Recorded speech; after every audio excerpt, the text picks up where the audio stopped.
Hey guys, welcome back to the channel. This is story about what if Naruto lost son of Tsunade Senju part 1. Before I start, please do support for more amazing content and comments. For part 2, do consider to subscribe my channel and share my video to your friends and check out the description as well. Let's start the video. Wah!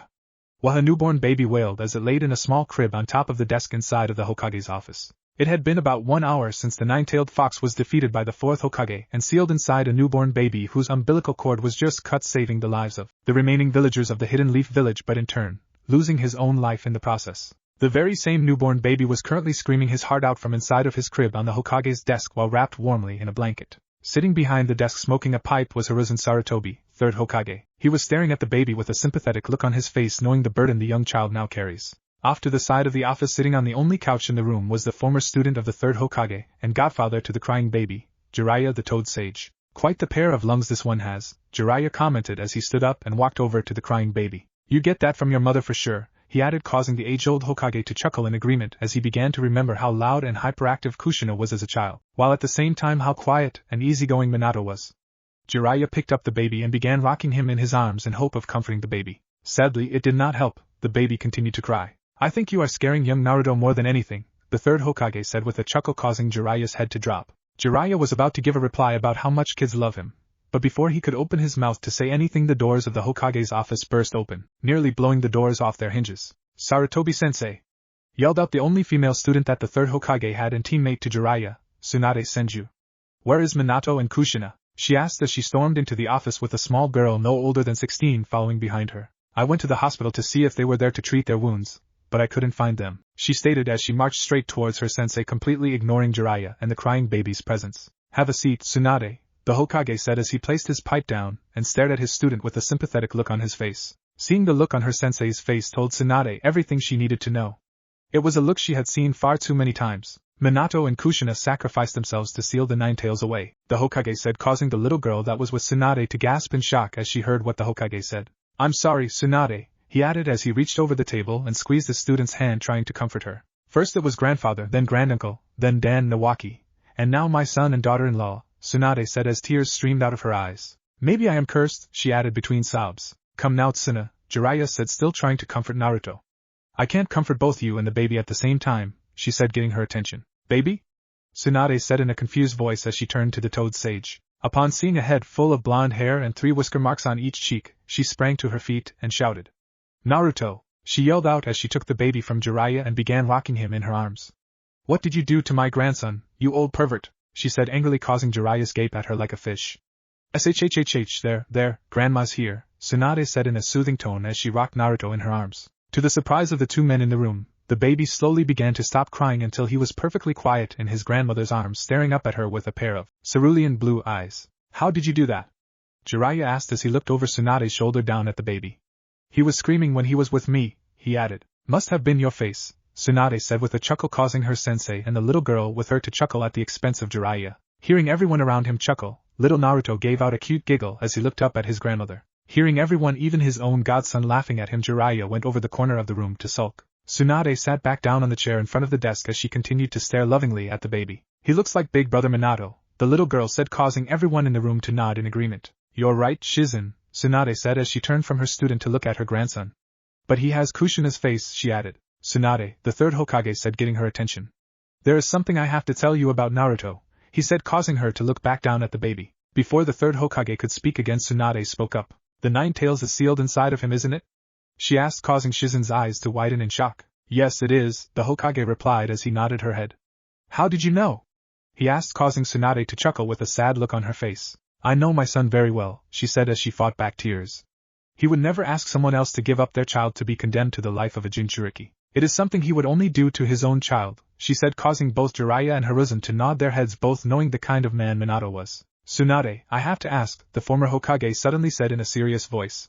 You were there when Kushina gave birth. How did the Nine Tails break the seal? He asked, causing Tsunade to growl in anger, as she recalls the memory of Naruto's birth. Everything was going fine, she said as she began stroking Naruto's hair. Naruto came out, and I handed him to Lady Biwako to clean him up before I turned my attention back to Kushina. It was then a masked man showed up, she said, causing both Jiraiya and Hiruzen's eyes to narrow. He took Naruto hostage and undid the seal on Kushina, she said with another growl. I couldn't see his face, but there is one thing I know for sure. He was an Uchiha, she said, surprising everyone. Are you sure? Jiraiya asked as he stood up and walked over to the window. If he isn't one of the Uchiha, he has a Sharingan, she said as she turned and looked at her old teammate. It always was rumored that the Sharingan had the power to control the Ninetales, said the third Hokage. Madara was said to be the only Uchiha to have the power to control the fox, but if there is now another, he said as she trailed off and looked at Naruto. Then that means he may come after Naruto next, Jiraiya said seriously as he looked at his godson. I dare someone to try and touch a hair on my grandson's head, Tsunade said in a dangerous tone as she hugged Naruto tighter while Shizen stood closer to her teacher, as she too took up a protective stance over the baby. For now, let us just make sure Naruto not only grows up safe but also ensuring that he has a normal, or as close to normal life as possible, the Hokage earning a nod from everyone. So, who is going to be Hokage now?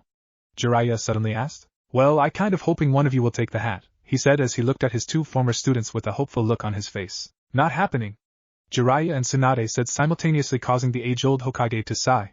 I guess I will have to take up the mantle again, he said as he looked at his two students. Danzo will probably try to use this to his advantage to become Hokage, he added as he began thinking about his old teammate. He is probably going to want to take Naruto as well, he said, causing both Tsunade and Jiraiya to narrow their eyes. I plan on taking Naruto out of the village, Tsunade suddenly said, surprising everyone. He won't be safe here with Danzo and his route always looming around, and not to mention that masked Uchiha could very well be inside the village. I don't plan on just sitting around here waiting for one of them to strike, she said as she looked down and Naruto apparently found the adult conversation boring and fell asleep. Are sure that is wise? The Hokage asked as he looked at his student. It was Minato's dying wish that Naruto is seen as a hero by the village, he said, recalling Minato's last words to him. You and I both know that is not going to happen, Tsunade said as she looked up at her former sensei. He is now a Jinchuriki, and we all know Jinchurikis are always hated by everyone in their respective villages. They are treated as though they are the demons themselves, and I refuse to have my grandson go through life being hated and shunned everywhere he goes, she said strongly. I am going to make sure he has a life where he is loved and cherished. I am sure his parents would have rather that over something as trivial as being seen as a hero, she added, causing Jiraiya to smile, while the Hokage to sigh. Where are you going to take him then? He asked, causing Tsunade to think about a second before she replied. I won't tell you right now, she said seriously, surprising the old Hokage. The fewer people that know about where Naruto will be the better. I will send you a message of where we are by one of Katsuya's summons, cause this room isn't exactly secure right now, she said as she looked around the room. Hiruzen nodded his head, understanding the precautions that Tsunade was taking. If there is nothing else, sensei, Tsunade said before she stood up. Shizen and I need to get our stuff together for our journey, she said before she began making her way out of the room with Naruto in her arms and Shizen following closely behind, leaving the two men behind in the room. After they left the room, the third Hokage turned to Jiraiya and spoke. Jiraiya, he said, getting the Toad Sage's attention. We suffered a major loss in this attack, and other villages may try to use this to their advantage to launch an all-out invasion while we are weak. I want you to use your spy network to not only find out about any potential threats to the village, but also want you to use it to spread misinformation to other villages when it relates to our current strength. Make them think we didn't suffer that much of a loss, and we are still as strong as ever, he said in a commanding tone. Understood, sensei, Jiraiya said with a salute before he hopped out of the open window in the office. The old Hokage took a deep sigh before he stood up and stood by the window looking out of the village. As he looked out, he saw destruction everywhere. Ninjas were running all over the village trying to get the wounded treated and help anyone in need of their help. Even though he was seeing nothing but chaos at the moment, he had lived long enough to know that the village will bounce back from this tragedy. Just then an Umbu dropped down to the floor behind him and spoke. Lord Third, the Umbu said while kneeling down on the ground.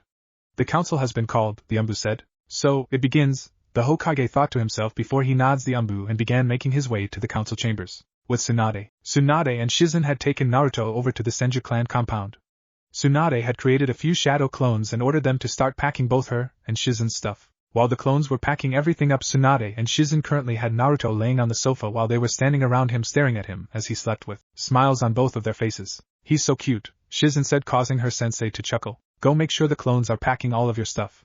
As soon as they are done, we are leaving, she said to her student, causing her to be a little surprised. Are we leaving so soon? She asked. Yeah, I'd rather we leave under all this chaos, that way we can slip with Naruto without anyone noticing anything, she said, causing Shizen to understand. Understood, Lady Tsunade, she said before she left the living room to make sure all of her stuff was ready. It took about an hour to get everything packed. Once packed, Tsunade and Shizen wrapped Naruto up in a nice warm blanket before they exited the Senju compound, with Tsunade activating the security seals around the compound as they exited. Once outside, she took one last look at the compound before she shut the gates and activated the final seal, main gate, which prevented anyone who was not of Senju blood from entering the compound. With the compound sealed, the two Kunoichi and Baby dashed towards the main gate. Due to the chaos all around them, they managed to leave the village without anyone really seeing them. For those that did catch a glimpse of them, it was not enough to properly identify them or notice that they were carrying a baby. As they made it out of the village with no trouble, they began heading north. Where are we going, Lady Tsunade? Shizen asked as they were running through the trees. Without looking over at her student, Tsunade replied. The fire capital, she said, surprising her student. They traveled for 2 days, making a few stops to feed and change Naruto along the way. They were extremely lucky that Minato and Kushina had bought a lot of baby supplies in advance. That saved them trouble to going to buy everything, and considering the state that the village was currently, she doubted that they would have been able to find any baby food or diapers. Thankfully, that was not the case, and they could have continued their journey to the fire capital without taking any detours. Naruto for the most part was a good baby the entire journey there. He would only cry when hungry or when he needed to be changed, otherwise, he did not make a sound. Tsunade had chalked it up to him being too caught up admiring the scenery around them. Tsunade and Shizen stopped at the entrance to the capital, admiring the scenery of all the rather large and expensive-looking buildings. The capital was where the extremely rich people in the Land of Fire lived, well, those except for the clans of the Leaf Village. Come on, Shizen, Tsunade said before she began walking towards the entrance. Right, Lady Tsunade, Shizen replied before following her teacher. Standing at the entrance of the capital were 2 samurai in black and white armor guarding the entrance. When they got closer, the 2 samurai stopped them. Halt! Called out of the samurais as he placed his hand on his katana strapped to his hip. Do you have permission to enter the capital? He said in a strong voice. I don't need permission, Tsunade replied in an equally strong voice. I am Tsunade Senju, she said as she flared her chakra slightly, causing the 2 guards to gasp in shock and unconsciously take a step back. Forgive us, Lady Tsunade, one of them said. We did not know, the other said before they let the group pass through the entrance. After that little setback, they continued their journey into the capital. Do you have a house in the capital, Lady Tsunade? Shizen asked as she looked at her teacher with a curious look on her face. No, but I know someone who can help us find one, she replied as they continued to walk through the capital. They walked for another 10 minutes until they came upon what could only be described as a palace. Just like the entrance of the capital, there were samurai guards all over the palace. They were stopped in front of the palace by 4 guards. Halt! State your business, one of the guards commanded. I am here to see the Fire Lord, Tsunade said, causing Shizen's eyes to widen slightly. That's who she knows. Shizen screamed in her head. Is the Fire Lord expecting you? The guard asked, to which Tsunade shook her head, said no. Then I am afraid I am going to have to ask you to leave, he added as he waved them off, causing Tsunade to narrow her eyes. Just go tell the Fire Lord that Tsunade Senju is here to see him, she said to guard once again, earning a gasp from all 4 of them. Of course, Lady Tsunade, the samurai replied before he headed into the palace, leaving the other 3 behind. It was one of the perks of being a Senju. Thanks to her grandfather and granduncle and herself, the name was practically royalty in the Land of Fire, and in some cases even outside the Land of Fire. Tsunade, Shizen, and Naruto waited for about 5 minutes before the same guard came running back outside. The Fire Lord will see you now, Lady Tsunade, he said before he began escorting the group into the palace. Shizen could not help but admire the sheer size of the palace. It was by far the biggest house she had ever seen. She doubted whether there was anything this size in the Leaf Village. They were led into a large room which had a rather large cushion in the middle with 2 smaller ones in front of it. Sitting on the large cushion with the Fire Lord himself, and all around the room were 12 shinobis standing on guard. These were the Guardian Shinobi 12. Their sole job is to protect the Fire Lord. Tsunade. Long time no see, the Fire Lord said as he greeted Tsunade with a warm smile on his face. How have you been? He asked as he motioned them to sit down on the cushions in front of them, while at the same time taking note of the baby in Tsunade's arms. I have been better, Tsunade replied before glanced at the 12 shinobis around the room. The Fire Lord got the message and turned his personal guards. Leave us, he ordered as he waved his hand signaling them to leave the room.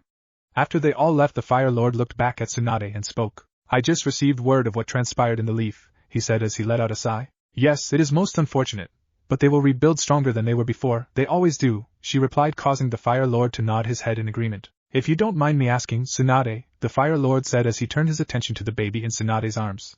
Who is this baby? He asked, causing Tsunade to smile before she held up Naruto. This is Naruto, my grandson, she said, causing the man's eyes to widen beyond belief. Grandson? He asked, causing her to nod. I didn't even know you have a child, much less a grandchild, he said, causing Tsunade to chuckle. I had a son when he was born. We changed his name because it was around the time where the other villages would send assassins to kill anyone with the Senju name, and if he took his father's name it would have been easily linked by to me, she said, causing him to nod his head, understanding his precautions. But you have met my son before, she said, surprising him while at the same time confusing him. I have? He asked with a confused look on his face.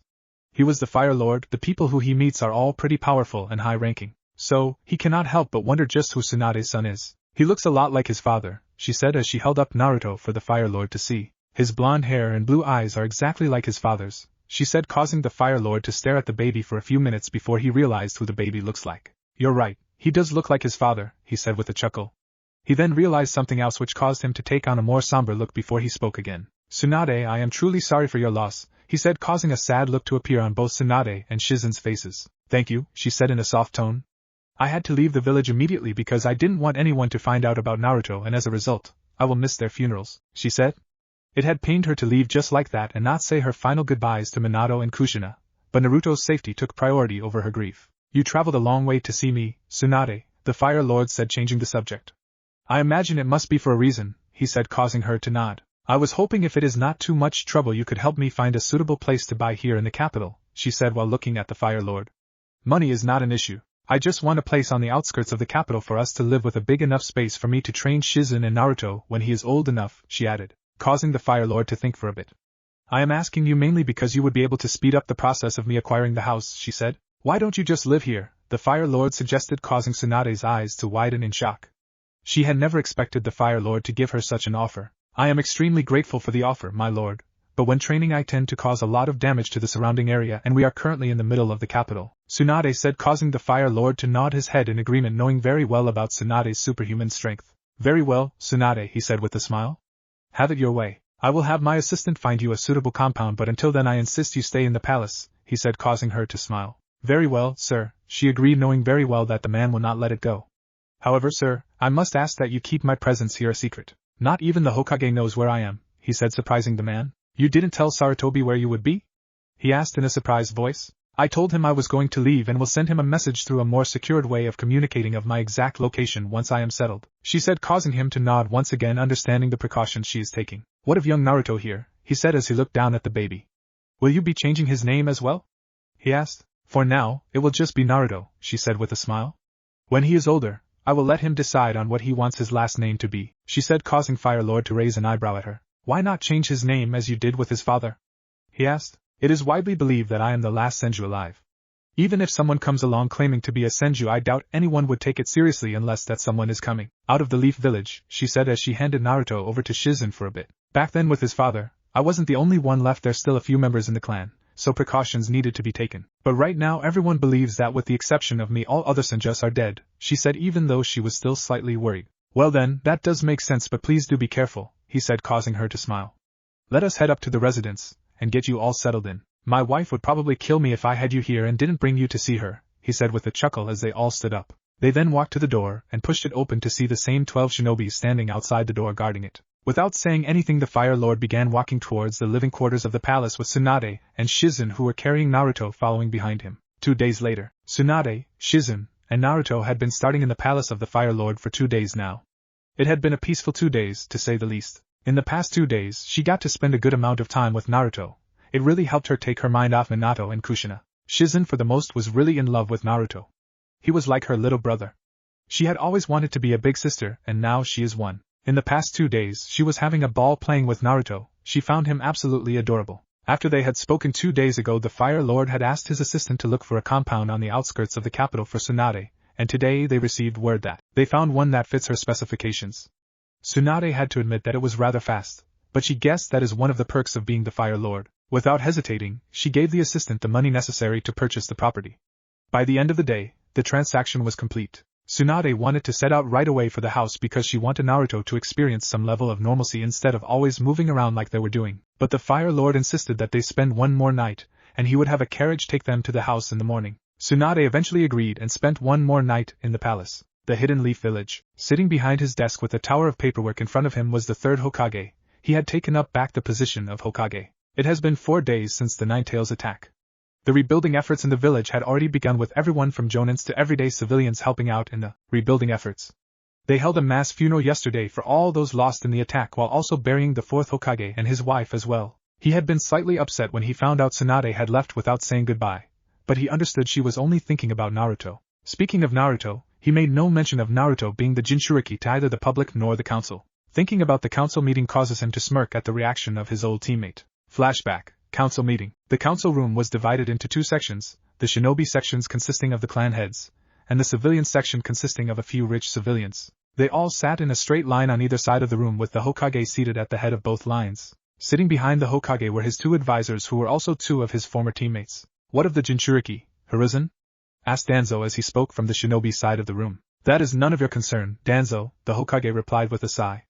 And it is Lord Hokage when we are in this room, he added strongly. Of course, Lord Hokage, Danzo said, sounding as though it pained him to utter those words. But I just wish to know who the Jinchuriki is so they could be trained into the perfect weapon for the village, he said, causing the Hokage and a few of the clan heads to scowl at him. I just said it is none of your concern, Hiruzen said forcefully, while at the same time flaring his chakra as well, making everyone in the room sweat a little while some of the civilians were ready to pass out. Next order of business, he added as he pulled his chakra back in. Flashback end. There was not a shadow of a doubt in the old Hokage's mind that it would not be the last time he would have to deal with Danzo concerning the whereabouts of Naruto. But no matter how much his old teammate pushes, he would not jeopardize Naruto's safety. He owed that much to Minato and Kushina after the sacrifice they made for the safety of the village. He could only hope Tsunade is able to keep Naruto safe and ensures he has a normal childhood wherever they are. The next day with Tsunade, as the Fire Lord had requested, Tsunade, Shizen, and Naruto stayed an additional night in the palace.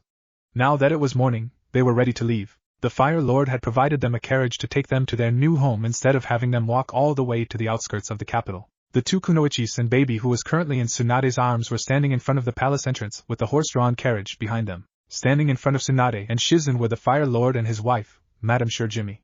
They were there to see the group off. The Fire Lord had wanted to personally escort them to their new house, however, Tsunade told him that would only draw more attention to them. Thank you for your kind hostility, sir, Tsunade said as both Shizen and she gave a slight bow. Think nothing of it, dear, the Fire Lord said with a wave of his hand.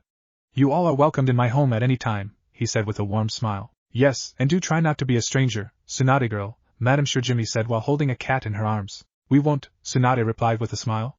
The two kunoichis then turned around and entered the carriage with baby Naruto in tow. The carriage ride was peaceful and gave Shizen the opportunity to see more of the capital. At this time of the day, the capital was abuzz with people doing their early morning shopping. The thing that Shizen found incredibly interesting was the fact that everyone was wearing somewhat expensive clothes and jewelry in her opinion. It was as though everyone was going to a formal event with the way they were dressed, but Shizen soon came to realize that this was just the way things were in the capital. As the carriage drove by, people would often stop and point it due to the fact that the carriage had the Fire Lord symbol on either side of it. The carriage ride took 15 minutes before it came to a stop in front of a rather large compound with 3 houses inside of it. We are here, Lady Tsunade, the driver said as he opened the carriage door. As they exited the carriage, the two kunoichis saw that they were in front of a small compound with 3 houses surrounded by a concrete wall about 10 feet high. Thank you for bringing us here, Tsunade said as she turned away from the compound and looked at the driver. The driver gave a small bow before he got back onto the carriage and drove off. Tsunade and Shizen walked up to the gate and unlocked it with the keys that she got from the Fire Lord's assistant. As they entered the compound,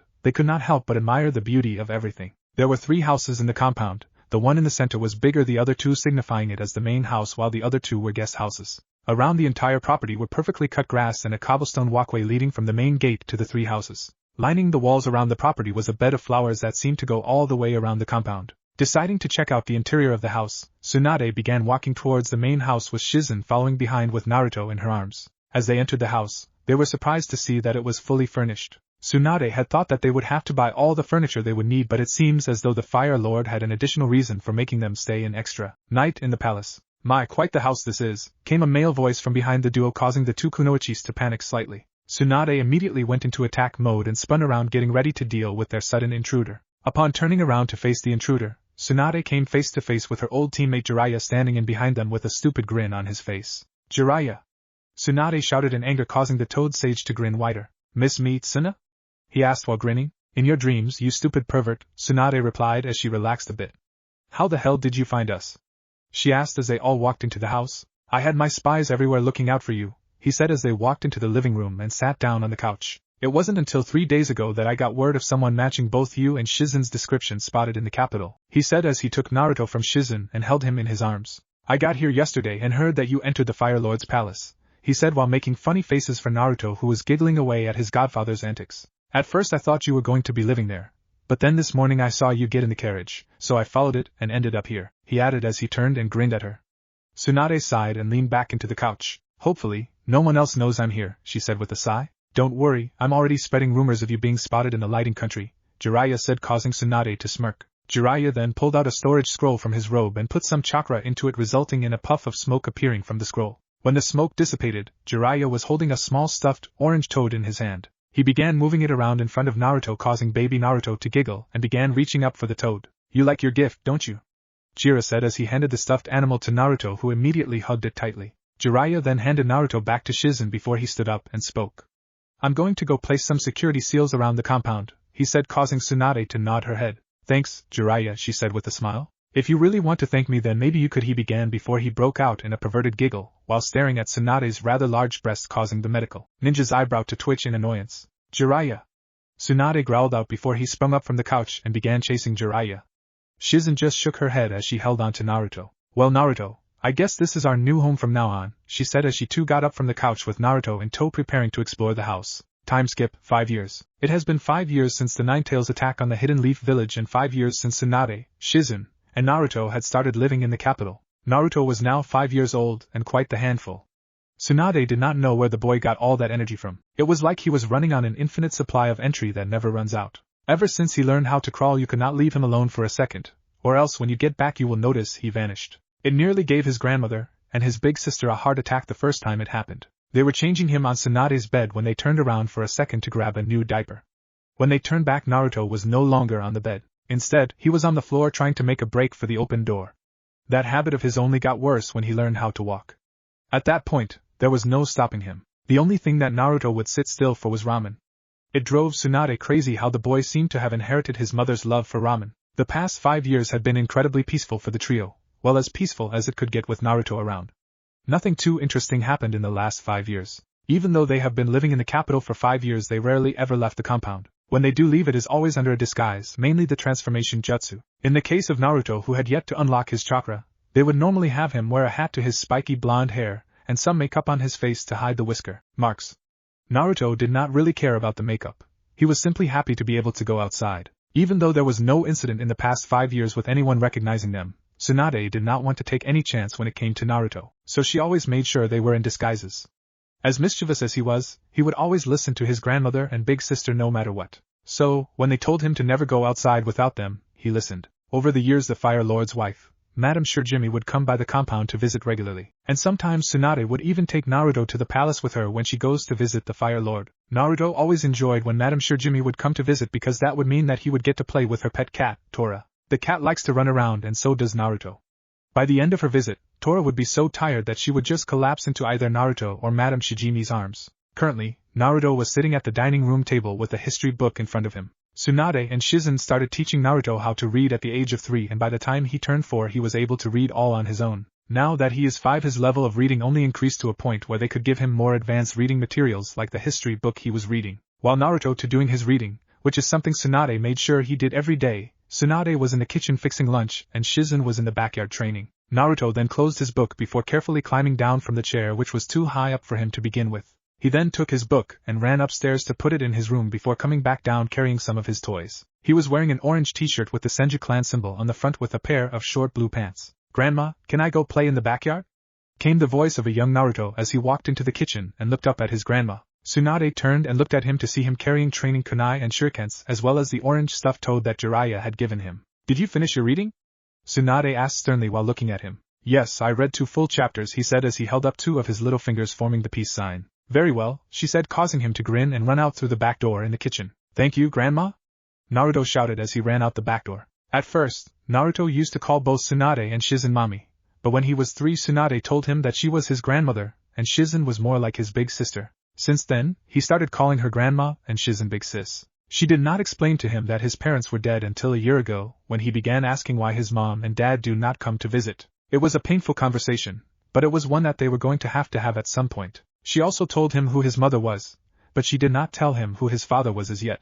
She was planning to do that when they tell him about the 9 tails sealed inside of him. She wanted to tell him sooner rather than later to allow him to grow up with this knowledge so that he could better prepare himself for the life ahead of him. Right now, she was just waiting for her old teammate Jiraiya to show up to be here when she tells him. The old pervert would usually stop by once every couple of months, sometimes even a few times a month when he was not busy. She was also waiting for him to arrive so that they could unlock Naruto's chakra so that she could begin his training. She wanted him present in case the 9 tails decide to try and break out. Letting out a sigh, she just shook her head and watched her grandson in the backyard from through the kitchen window. The backyard of the compound was rather large and ideal for training. There were 2 large trees in the backyard, one on either side of the yard. Under the tree to the right was a small koi pond that Naruto loves to play around. When he arrived outside, he saw his big sister training over to the left. She was throwing some rather big needles at the training dummy. There were 2 training dummies in the backyard, one tied to either tree. With his big sister using the on the left, Naruto decided to go to the other one so that he does not disturb her. Naruto sat all of his equipment down beside the koi pond before he picked up the orange stuffed toad and sat it down on one of the rocks around the pond and spoke to it. Froggy, you stay here and watch, he said to the stuffed animal as he placed it down on the rock and turned it to face the training dummy, that way it gets a good view. Shizen looked over and saw what her little brother was doing and could not help but smile. Naruto then grabbed his training shurikens and stood about 10 feet away from the training dummy. He placed 5 of the 10 shurikens down on the ground and held the other 5 in his hand. Then one at a time he would throw them at the dummy. Of the first 5 that he threw, only 2 hit the target that was on the dummy, but they were nowhere close to the center. As for the other 3, they did not hit the dummy at all. 2 flew past on either side of the dummy because one embedded itself into the tree. Naruto pouted cutely when he saw only 2 of his shurikens hit the target. When he would watch his big sister and mother train, they would always hit the center every time they threw it. He wanted to be as good as they were. Would you like me to help you with your shuriken training, Naruto? Shizen asked as she walked over to her little brother, getting his attention. Naruto looked down at the ground for a bit before he nodded his head shyly, causing Shizen to ruffle his hair. She then proceeded to show Naruto how to properly hold a shuriken and how to properly throw it. There, now you try throwing it again, she said as she stood behind him. Okay, Naruto said with a determined look on his face before he held one of the shurikens the way his sister showed him. He then focused on the target painted on the training dummy before he flicked his wrists just like Shizen showed him. The shuriken hit the target but once again was not close to the center.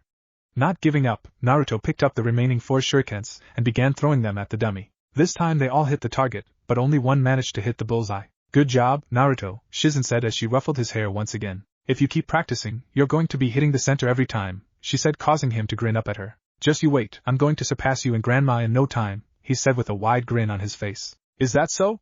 Came the voice of Tsunade from behind the 2 of them, getting their attention. Believe it! He shouted while flashing his grandmother a wide grin.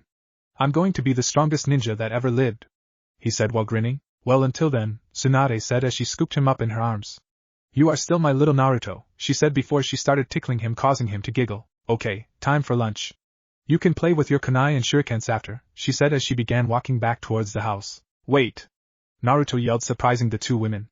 I can't leave Froggy, he said while pointing to his little stuffed toad still sitting on the rock. Shizen smiled and walked over the rock and picked up the small stuffed animal and took it to Naruto. Here you go, Naruto, she said as she handed the toad to him. Thank you, Naruto said as he hugged the toad tightly, causing the 2 women to smile before they walked inside the house and sat Naruto down at the dining room table before heading to the kitchen to grab the food. Can I have ramen? He asked while looking at the 2 women in the kitchen. You already had ramen this week, his grandmother replied, causing his head to drop slightly in disappointment.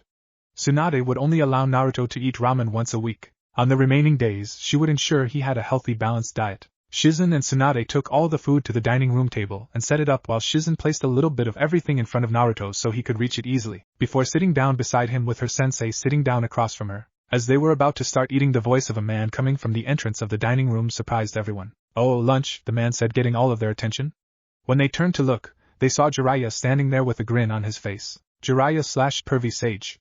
Tsunade and Naruto said simultaneously. How many times have I told you not to call me that, brat? Jiraiya said as he sat down beside Shizen while Naruto just grinned at him. Naruto had started calling him pervy sage after hearing his grandmother call him a pervert, and hearing Jiraiya referring to himself as the great toad sage. Combing the 2, Naruto came up with pervy sage, much to the amusement of his big sister and grandmother, and the annoyance of Jiraiya. Did you bring me anything? Naruto asked with an excited look on his face. Jiraiya just reached into his robe and pulled out a green wallet in the shape of a frog and tossed it at Naruto, who caught it and smiled. Look, Froggy, you have a friend, Naruto said as he placed the green wallet next to his stuffed toad. The adults at the table could not help but smile at the boy's antics. So, where are you coming from, Jiraiya? Tsunade asked as he looked over at her old teammate while putting some rice in her bowl. I just paid Sarutobi-sensei a visit, he said as he took an empty bowl that was on the table and started taking food. Reported to him about the happenings around the elemental nations, he said before he took a bite of his food. Anything interesting happening? Tsunade asked. The Hidden Mist village is now in a full-blown civil war, Jiraiya replied. Tsunade was not really surprised by this, she had expected it to happen a long time ago. Orochimaru was in the Lightning Country doing God knows what, he added, causing a scowl to appear on Tsunade's face at the mention of their other teammate. Up to no good, I'm sure, she said lowly, causing Jiraiya to nod in agreement. Naruto was quietly eating while at the same time listening to his grandmother and godfather's conversation. Any word on the masked Uchiha? She suddenly asked, causing him to shake his head no. For the past 5 years, whenever Jiraiya would come to visit, she would ask if he heard anything about him, but he never did hear anything about the man. Speaking of the Uchiha, Jiraiya suddenly said.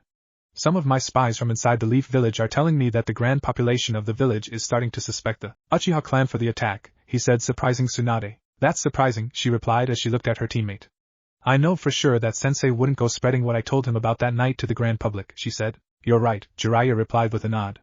It is likely someone from the shadows spreading rumors to start a conflict, he said, causing Tsunade to growl once more. I wonder who would do such a thing, she said sarcastically, causing Jiraiya to chuckle slightly. Speaking of which, I think it's time, she said as she looked at Jiraiya. Time? He asked with a confused look on his face. Time for what? He asked. For us to talk to Naruto about you know what, she said, causing his eyes to widen slightly while getting Naruto's attention as well. Are you sure? He asked, thinking that it was slightly too soon. Yeah, I'd rather him knowing now so he can properly prepare himself, she said, causing him to nod his head, understanding her train of thought. Tell me what? Naruto asked while looking at his grandmother and godfather with a confused look on his face. Come with me, Naruto, Tsunade said as she got up from the table and lifted him up before heading over to the living room. Jiraiya and Shizen soon followed behind the two. Tsunade sat down on the couch and placed Naruto on her lap. Shizen then sat down to the right of her sensei while Jiraiya chose to remain standing. What is it you want to tell me? Naruto asked while looking at his grandmother with a slightly worried look on his face. I'm going to tell you about your dad and what happened to him, she responded with a soft smile. My dad? Naruto asked with a surprised look on his face. Whenever he had asked about his dad, his grandmother always told him that she will tell him when he was older. All he knew about his dad was that he looked like him and the fact that he died the night the giant fox attacked the Leaf Village along with his mom. Yes, your dad, Tsunade replied with a smile. Your dad was a shinobi in the Hidden Leaf Village. In your history books, do you remember reading about the Hokages? She asked, causing him to think for a second. Yeah, he answered with a nod before continuing. Grandma's grandpa was the first Hokage, her granduncle was the second Hokage, and her sensei is the third Hokage, he asked while holding up 3 fingers. Then there was the fourth Hokage, he was the coolest of them all. He beat up the giant fox and saved everyone, Naruto said enthusiastically, causing the adults to chuckle. Yes, that's right, she said as she ruffled his hair slightly. Well, you see, Naruto, your father's name was Minato Namikaze, and he was the fourth Hokage, she said, dropping a bomb on poor little Naruto who had his mouth hung open. My dad is the fourth Hokage? Naruto asked in a startled voice. That's so cool. Naruto yelled out with a big grin, causing Tsunade to shake her head at her grandson's antics. Sometimes he behaves like his father, but other times he is like his mother. But how come his last name is Namikaze and not Senju? Naruto suddenly asked. Well, you see, when your father was born, Grandma changed his last name to protect him, she explained, causing him to put his index finger to his chin and started to think. The adults around him found it absolutely cute. So, what is my last name then? He asked while looking at his grandma, causing her to smile. You get to choose if you want to be Namikaze or Senju, she said, causing him to ponder upon it for a few seconds before he gave his reply. I am going to be Naruto Senju, he yelled out with a wide smile on his face. It is the coolest, he added with a proud grin on his face before he started bouncing up and down on his grandmother's lap excitedly. Okay, brat, settle down, I still have more to tell you, Tsunade said, getting him to calm back down. Now, as you just said, your father, the fourth Hokage, defeated the nine-tailed fox and saved the village, she said, causing him to nod. The thing is, that is not exactly true, she said, causing his eyes to widen slightly. The nine-tailed fox is a tailed beast, a creature made up entirely of chakra, she said while looking at her grandson. There is no way to truly kill a tailed beast. The only way to defeat it is to seal the beast into a human baby, she said before pausing and looked at Naruto. Seal it inside of a baby? He asked, causing her to nod her head. That's right, Tsunade replied with a nod. People with tailed beasts sealed inside of them are called Jinchurikis. Your mother was the previous Jinchuriki of the Nine Tails and my grandmother before that, she said, surprising Naruto once more. My mom had the 9 tails inside of her? He asked in an astonished voice. Then who has the fox in them now? He asked while tilting his head to the side. I'm getting to that, Tsunade said, trying to ease him into it as much as she can. In order to defeat the giant fox and save the village, your father had to use a very powerful jutsu to seal the fox away in a newborn baby. However, the price for him using that jutsu was him dying after using it, she said, making Naruto slightly sad and proud at the same time. Your dad was an exceedingly kind person. He could never bring himself to ask someone else to give up their child to have the fox sealed into. It was something he could only do to his own child, she said, causing Naruto's eyes to widen in shock. Why, you mean I have the giant fox sealed inside of me? He asked, sounding slightly scared. He then lifted up his shirt and started poking his belly. Are you sure he is in there? He asked, causing the adults to chuckle at his antics. Yes, it is in there, Tsunade replied with a smile. Now I want you to understand something, Naruto, she said seriously, getting his attention. You are a Jinchuriki and some people are going to treat you differently because of it, she said, confusing Naruto. There are people out there who believe that Jinchurikis are the tailed beasts themselves in human form, and they are typically afraid of them. So Jinchurikis are usually met with a lot of hate and hostilities, she said, causing him to look down slightly. So, people are going to hate me? He asked as tears began to well up in his eyes. Does that mean Grandma, Big Sister, and Pervy Sage are going to hate me too? he asked with tears streaming down his face causing their eyes to widen. Of course not, sweetie, Tsunade said as she wrapped him in a hug. We will never hate you no matter what you do, she added. You are my cute little brother, it is impossible for me to hate you, Shizen said as he ruffled his hair. We will never hate you, Squirt, Jiraiya said while also ruffling his hair. Then I don't care who hates me, Naruto said as he wiped the tears from his eyes.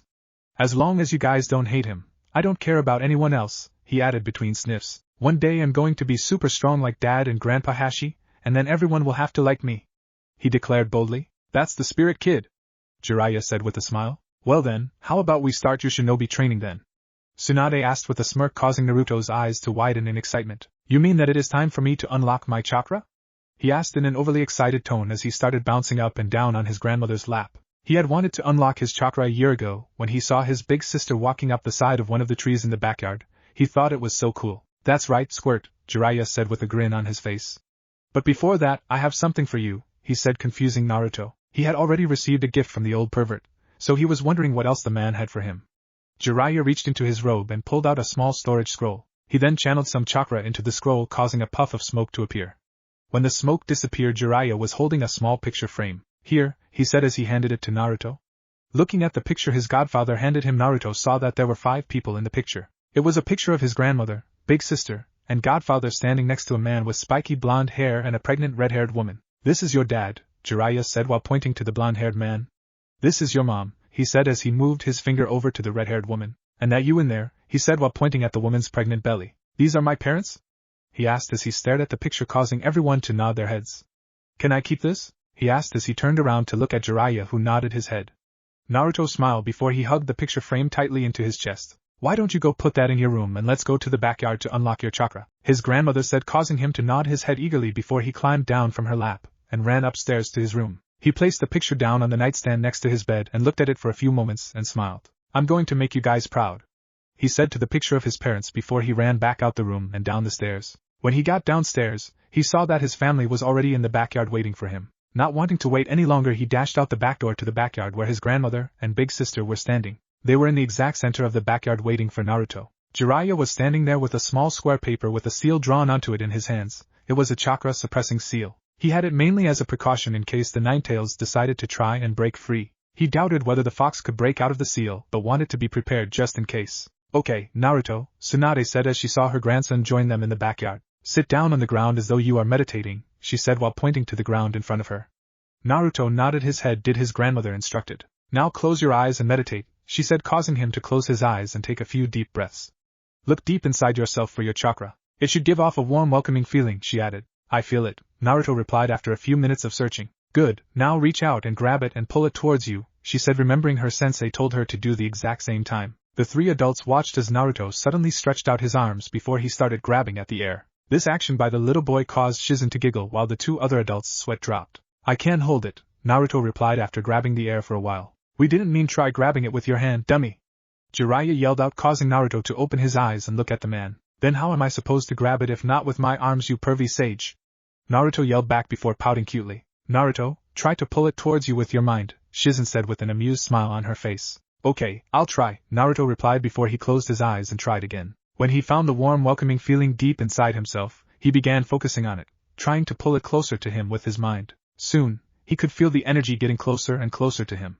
Then suddenly heard some inside of him break causing all the warm energy to rush throughout his body. He felt a warm sensation spread throughout his entire body. Tsunade, Jiraiya, and Shizen were looking at Naruto as all 3 of them sensed chakra spreading throughout his body. Soon Naruto was surrounded by light green chakra outlining his body. He has as much chakra as an average genin, Tsunade commented in surprise seeing a 5-year-old with that much chakra. Well, that is likely due to him being both a Jinchuriki and an Uzumaki, Jiraiya replied. Tsunade was about to say something else but before she could speak, they all felt the ground tremble beneath their feet causing them to put up their guard. What happened next took everyone by surprise.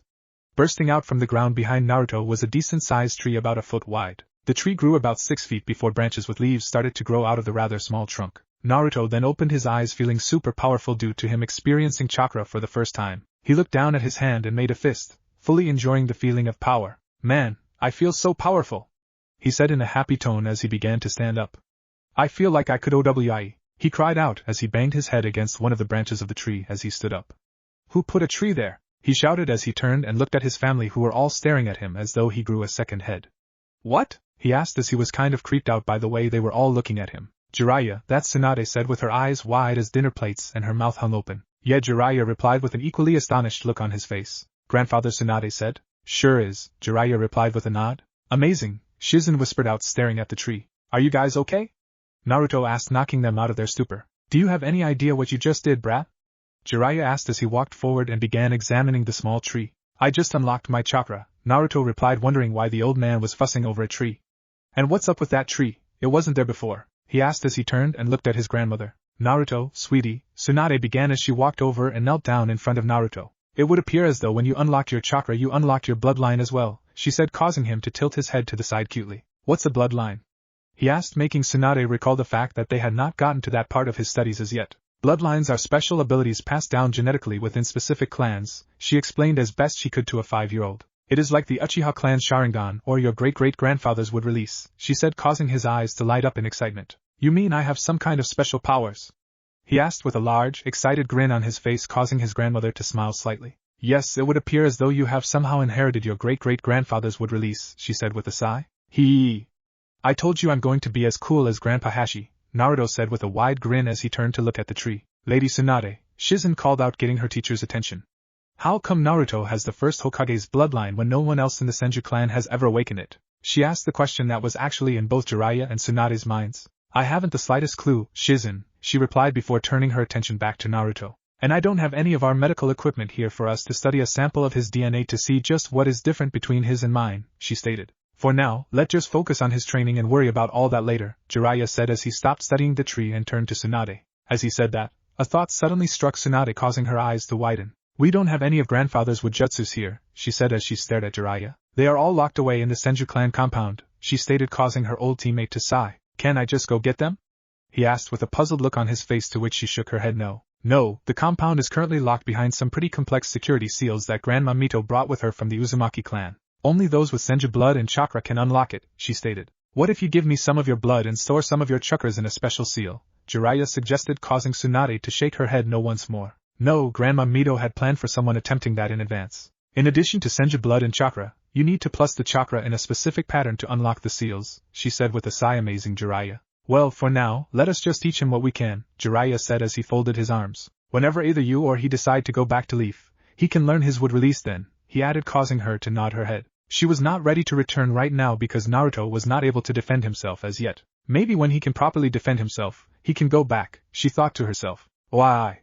Naruto shouted, getting their attention. Are you guys going to train me now?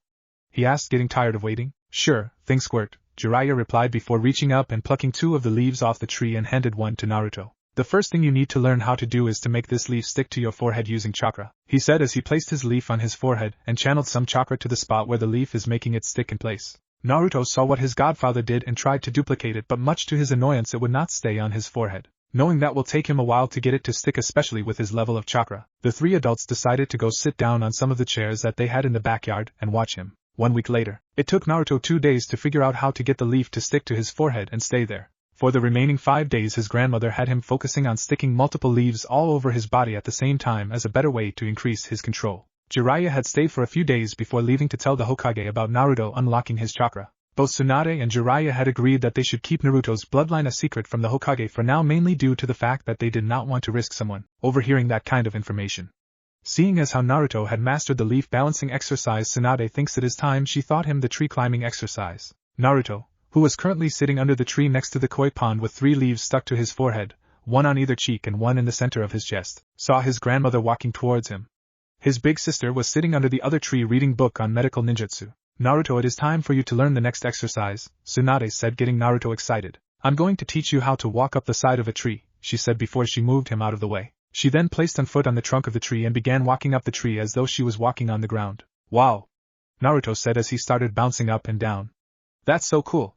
He added with stars in his eyes. Tsunade chuckled at her grandson's behavior before hopping down from the tree. All you have to do is channel some chakra to the bottom of your feet and walk up, she said as she moved out of the way for him to try. Naruto did as his grandma said before placing 1 foot onto the tree trunk. As he tried to place the other foot on the tree, he fell down flat on his behind, causing his grandmother and big sister to laugh at him. Keep trying, Tsunade said before she left to check on Shizen's studies. 2 weeks later. It had taken Naruto about 4 days to complete the tree walking exercise, and similarly to when he completed the leaf balancing exercise, his grandmother made him spend the remaining of the week running up and down the tree to build up his reserve and better his control. Once that week had passed, Tsunade made him spend an extra week running up and down the tree while balancing leaves and pebbles on his forehead and body to better his control. For the boy who was always filled with energy, at the end of every day, he would be completely tired. Currently, everyone was inside the house. Tsunade had decided to give Naruto a day to relax before she really kicks his training into gear. Tsunade was in the kitchen doing the dishes while Shizen was standing behind her staring at Naruto with her mouth open.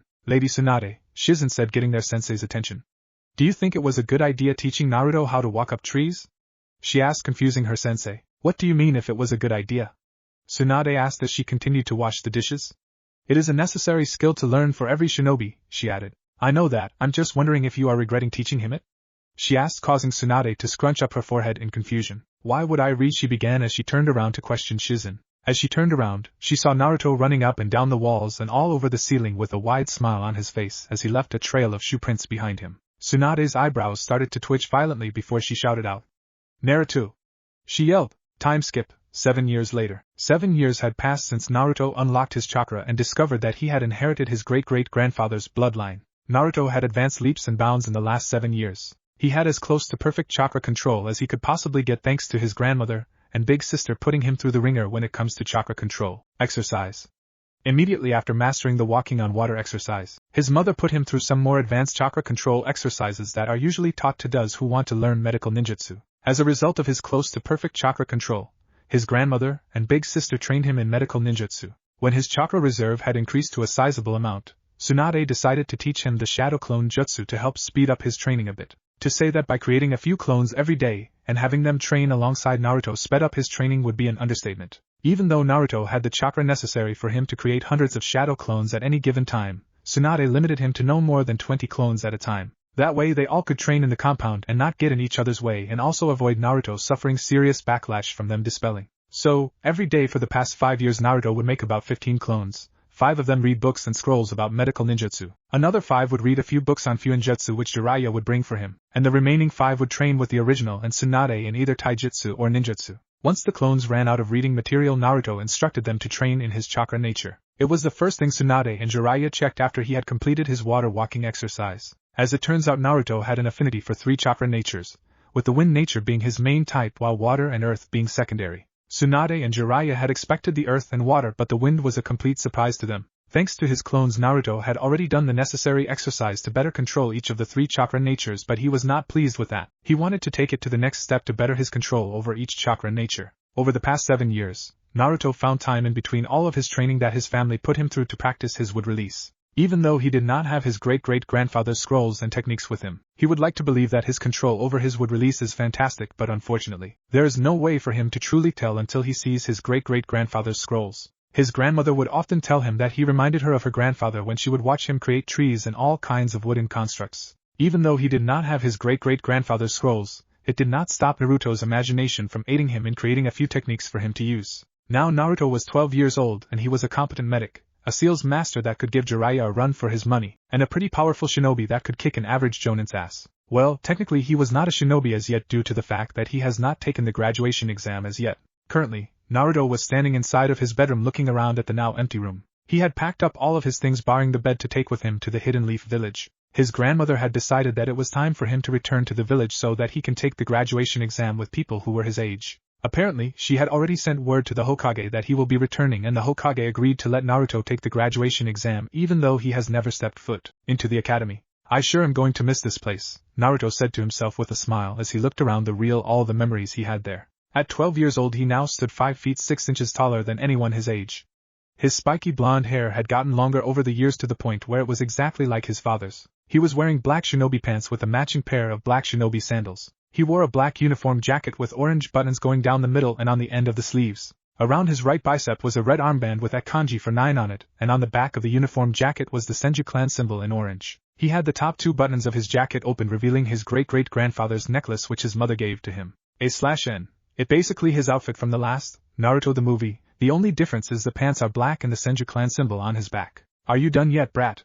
came the voice of Tsunade knocking him out, his reminiscing. I'm coming, Naruto replied with a smile before walked out of his room and closed the door. He then made his way downstairs and to see his big sister and his grandmother waiting for him there. Do you have everything?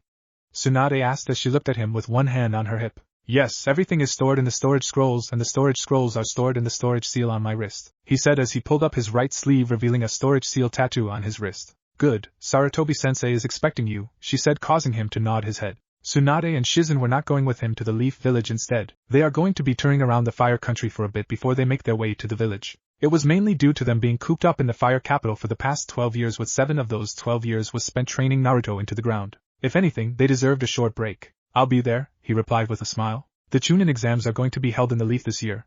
We will arrive there a few days before the finals, she said causing Naruto to fold his arms across his chest before he spoke. Are you going to be coming to Leaf to see me or are you just going cause that's where all the gambling happening? He asked with a small pout causing Shizen to giggle at her brother's behavior. Tsunade on the other hand had a different reaction. She punched him right in the face sending him flying back into the stairs destroying it in the process. Care to repeat that question, brat? Tsunade asked threateningly. You know with me no longer around, Naruto began as he pulled himself from the rubble of the stairs and dusted himself off. I wonder who is going to fix all of your messes, he said before channeling some chakra into his foot and stomping it on the ground. As soon as he did that, wooden beams broke through the floor and formed a new flight of stairs to replace the old one. With you gone I won't have a reason to be making any mess, Tsunade retorted with a smirk on her face. Oh, you know you are going to miss me, Naruto said as he walked up to his grandmother.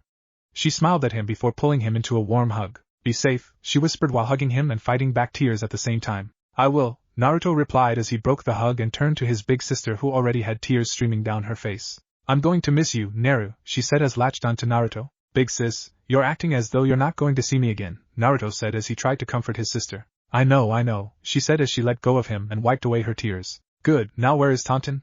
He asked as he began looking around for Shizen's pet pig that she got 2 years ago. Oink! Squealed the little pig as she ran out of the itching towards the living room after hearing her name being called. Now Taunton, I am leaving both of them in your care. Tried to keep them out of trouble, he said as he knelt down petted the pig's head. Oink! The pig replied while pointing her snout up in the girl causing Naruto to smile. Good, he said before he stood up and pulled both Shizen and Tsunade in for one final hug.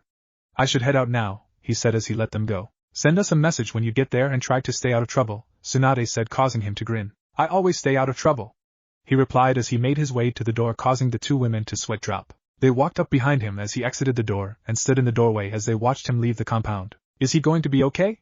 Shizen asked as she stared at Naruto walking away. I think the question you should be asking is if the village is going to be okay, Tsunade said with a chuckle knowing her grandson's tendencies. Naruto was taking in the scenery of the streets of the capital as he walked by. This was the first time he was walking outside the compound without either his big sister or his grandmother with him. Smiling to himself he placed both of his hands in his pocket continue making his way to the main entrance of the capital. It took about 15 minutes for him to get to the main entrance considering he was simply walking and taking in the sights. When he reached the gate entrance, he saw that there were 2 samurai guards standing on either side of the entrance guarding it. When the guards saw him approaching, they stood at attention. They were quite familiar with who Naruto was due to the fact that Tsunade, Shizen, and he would frequently visit the Fire Lord and his wife at the palace. Greetings, Lord Senju, both guards said simultaneously causing Naruto to nod his head and wave at them as he walked out of the entrance. He was quite accustomed to people calling him Lord Senju by now after the guards and palace servants would do it every time he visited there. His grandmother told him to get used to it because it was what people would be calling him back at the Leaf. Naruto took 3 steps outside of the capital before he stopped and stared at the lush forest ahead of him. It was at that moment he recalled something. He had not the slightest clue how to get to the Leaf Village.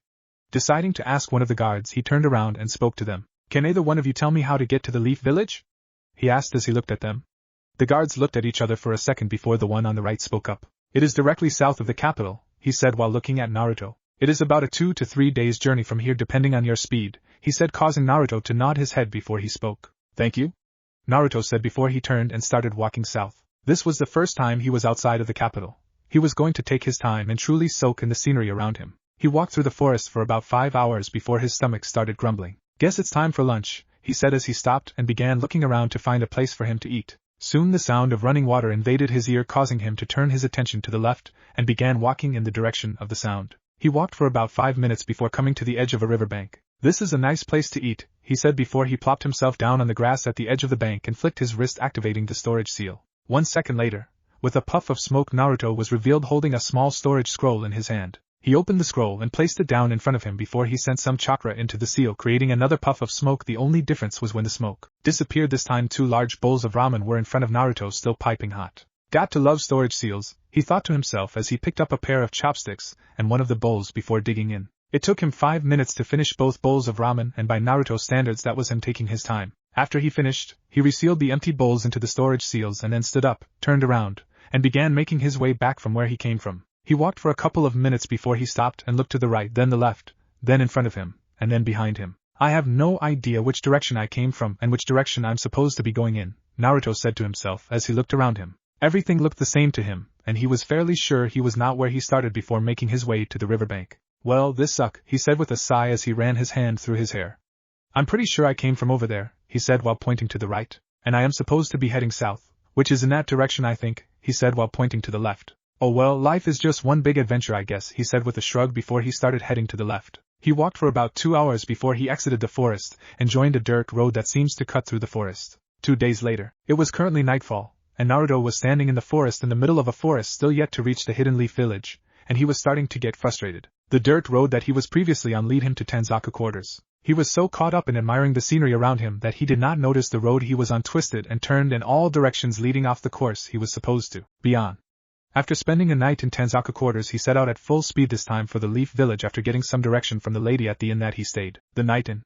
However, even at full speed she told him it would still take him 2 days. It had been 3 days since he left the capital, and he knew the Hokage was expecting him in the village. If he did not arrive there soon, he was sure the man would send out a search party for him, thinking the worst had happened. Naruto could not allow that to happen, it would be too embarrassing. I am starting to believe that they don't call these villages hidden villages for no reason, he said as he sighed and resumed walking through the forest. He took about 5 steps before coming to a halt and narrowing his eyes. He could sense 2 people's chakra signature fluctuating some distance to the right of him, and could hear the faint sounds of metal hitting against metal. It was clear to him that someone was fighting over in that direction. Letting curiosity get the better of him, Naruto placed both of his hands in his pocket, and took on a serious look on his face before calmly walking in the direction of the 2 chakra signatures. He knew he would mind his own business, but given the fact that he knew he was somewhat pretty close to the Leaf village, he decided to check to see if it is a Leaf shinobi engaging some enemy shinobi. Judging from their chakra he can tell that it was 2 Chunins, so he was not worried about himself being in any kind of danger. When he carried to the location where he had sensed the fighting taking place, he saw Chunins from the Leaf village fighting each other, and by the looks of it, they were not sparring. Looking on from behind one of the trees, it was quite clear that one of the 2 was clearly outmatched judging by the number of wounds present on his body, while the other had some but still far fewer injuries. The thing however that Naruto took note of was the fact that the one with the least number of injuries was carrying a scroll that Naruto thought was oddly familiar. If I am not mistaken, that is great-great-grandfather's scroll of sealing, or otherwise known as the Forbidden Scroll, he noted as he stared at the scroll. It would appear as though one if not both of them stole the scroll, he hypothesized as he observed the 2 Chunins. Deciding that it was time to make himself known and have some fun, he walked out from behind the trees whistling with a carefree expression on his face as he strolled up to the 2 Chunins, getting their attention. My, what do we have here? Naruto asked in a carefree manner, causing the 2 Chunins to be on guard. 2 Chunins from the Leaf village trying to kill each other, he noted with a disappointed shake of his head. Very unbecoming of comrades, he mocked before turning his attention to the scroll. And would you look at this, the Forbidden Scroll as well, he said in a fake shocked voice. I guess there is a traitor or maybe even traitors in our midst, he said as he looked between the 2 of them. What to do, he asked in a carefree tone, putting the 2 men on edge. Who the hell are you, kid? Yelled the one carrying the scroll, getting Naruto's attention. Me? Naruto asked while pointing to himself. I'm just a passerby who got lost on his way to Leaf village, he said with a shake of his head before his face brightened up a bit. You 2 wouldn't mind escorting me to the village, would you? He asked as he looked at them with a fake hopeful look on his face. Naruto's carefree attitude about the whole situation was really putting the 2 men on edge. What are you doing? Shouted the one who was more injured. Run before he kills you, he yelled. In Iruka's mind, that was just a boy in front of them, a boy who was about to get himself killed. Hearing Iruka warning the boy, Mizuki gained some confidence, seeing Iruka worried about the boy's safety. It made him believe that Iruka thought that he could easily kill the boy. Too late for that, boy, Mizuki said with a murderous look in his eye. I'm going to kill you, then kill Iruka and make my escape to Lord Orochimaru, he yelled out with a crazy look on his face as though he had gone mad. Soon. Very soon I'll have all the power in the world. Ha ha, he said before finishing with a maniacal laugh. I'm sorry, but I am afraid that I am still going to need you to escort me to the village, Naruto said before the grin on his face disappeared and was replaced with a dangerous look on his face. And you are going to by force if necessary, he added as he flared his chakra, causing his body to be surrounded by a green outline and the pressure in the surrounding area to increase. Mizuki and Iruka's eyes widened in shock at the amount of chakra that was being released by the boy in front of them. Just who the hell are you? Mizuki asked/shouted with fear ever so present in his voice. Naruto stared at him. He made a single hand seal and spoke. Wood style, wood binding jutsu. He said in a low voice while holding the snake hand seal. As he said that, a large tree branch with leaves on it burst out from the ground under Mizuki's feet and coiled its way around the Chunin, binding him in place. It happened so fast that the Chunin could not react fast enough to escape.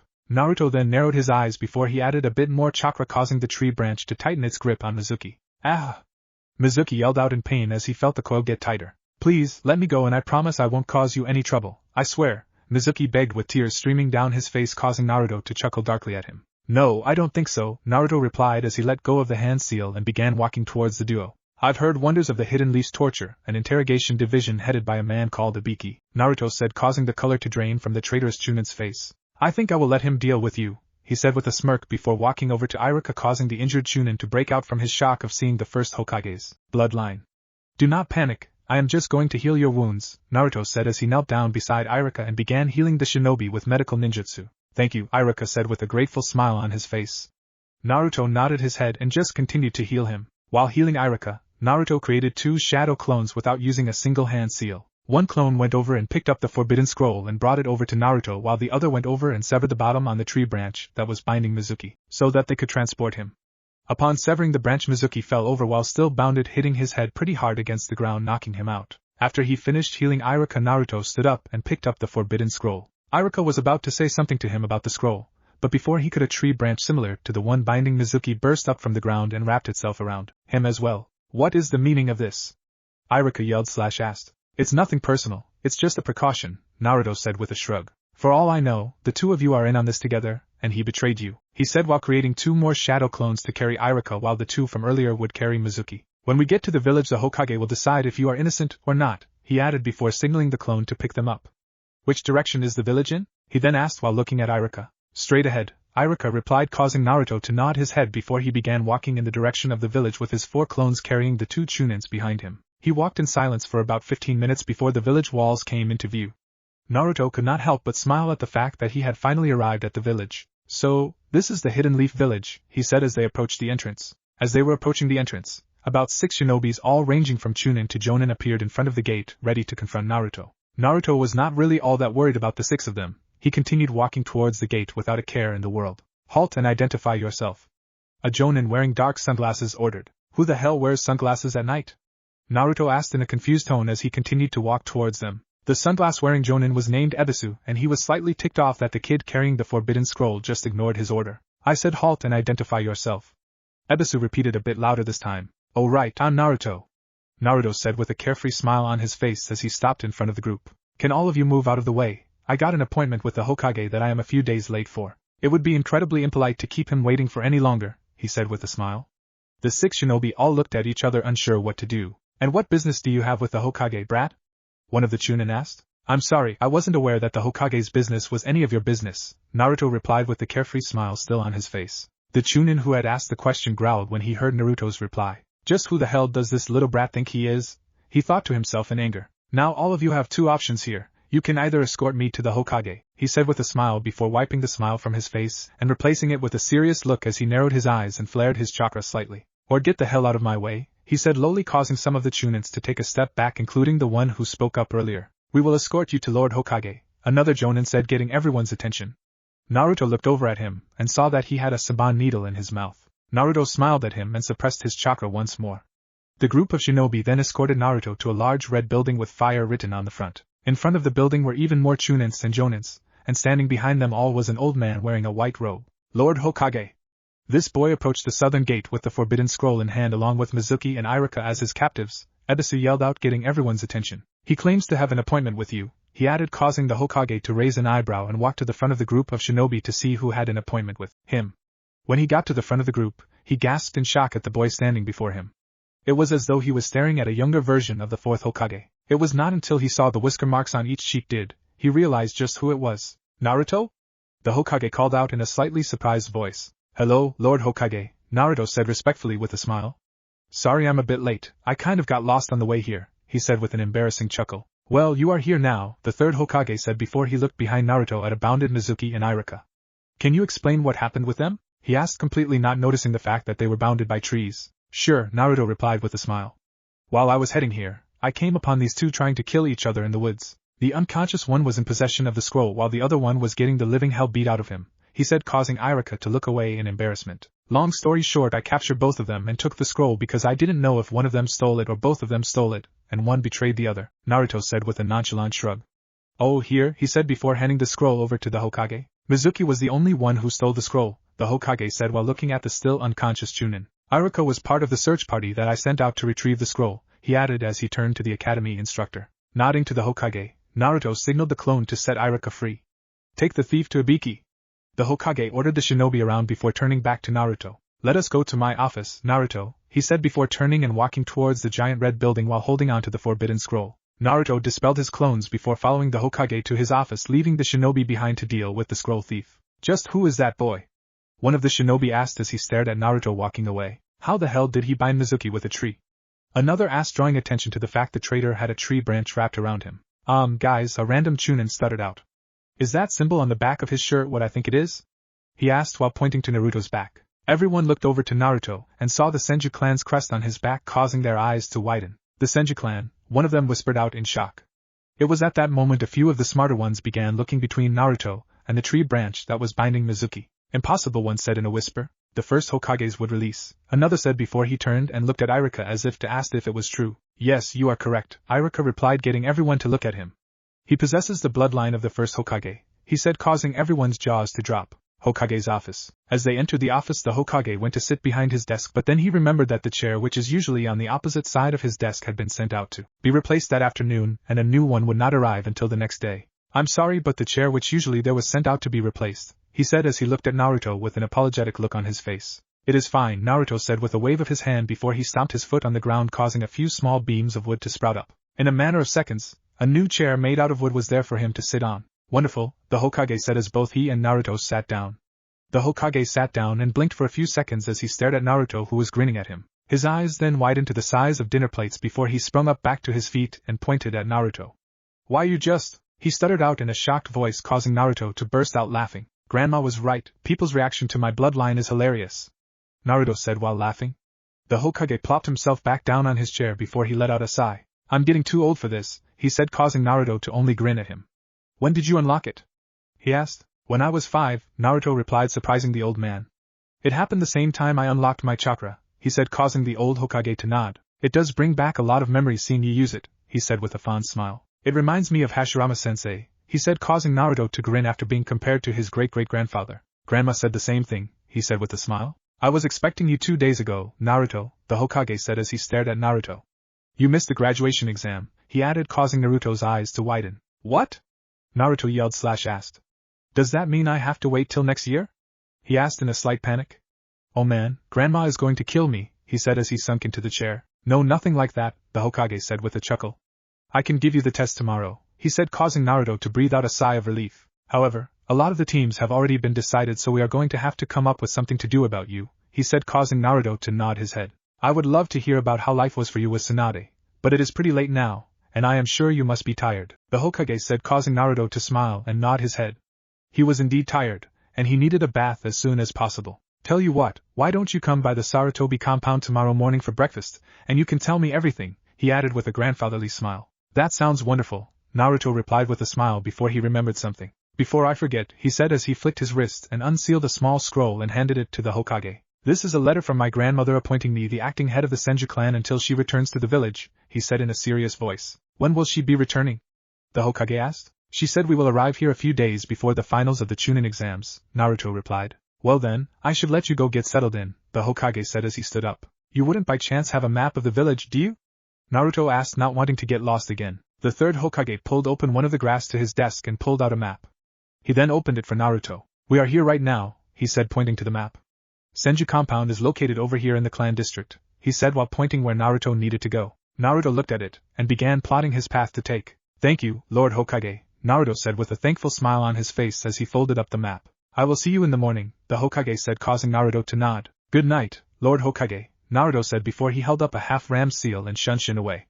Naruto appeared down at the entrance where he left the group of shinobi with Mizuki. There was no one there when he appeared there with the body flicker technique. The streets were completely empty. Naruto looked around at his surroundings for a bit before he opened the map and began making his way to the clan district where the Senju compound was located. It took him 5 minutes to arrive in front of the gates to Senju compound from the Hokage's office. When he arrived there, he could see that there were people still on the streets. Most of them were staring at him. He chalked it up to the fact that he was staring at the gates to the compound. Naruto then walked up to the gate, getting the attention of everyone on the street. Even those who were not looking at him previously now had their eyes on him. He bit his thumb, drawing some blood before swiping it across the seal on the gate. He then pressed his palm over the seal and pulsed his chakra in a specific pattern that his grandmother taught him. Everyone on the street watched in amazement as the sealing array glowed before gates pushed themselves open. Naruto walked through the gates and into the compound, ignoring the people that were on the street trying to get a look inside the famous Senju clan compound. After he entered, he locked the gates behind him and reactivated the seals before making his way to the main house of the compound. The clan compound was rather large. There were enough houses there for a few hundred clan members. When Naruto arrived at the main house, he created about 50 shadow clones and unsealed the storage scrolls with all of his stuff in them and give it to them to put away while he orders a few of them to go explore the house. While all the clones were doing that, Naruto made his way down a hallway that his grandmother told him about and stood in front of a wall. He then bit his finger once more, drawing some more blood, and repeated what he did at the gate. After doing that, a large sealing array appeared on the wall and a door became visible. He opened the door, which leads to a flight of stairs going down. He walked down the stairs and came upon another door, which he did the same thing he did to the previous one, unlocking the security seal which was placed on it. Once it did that, he opened the door and stepped into what his grandmother described as the Senju clan's vault. As he stepped into the room, the lights automatically came on and Naruto could only marvel at the number of weapons, books, and scrolls that were in the room. "Whoa," he said in amazement.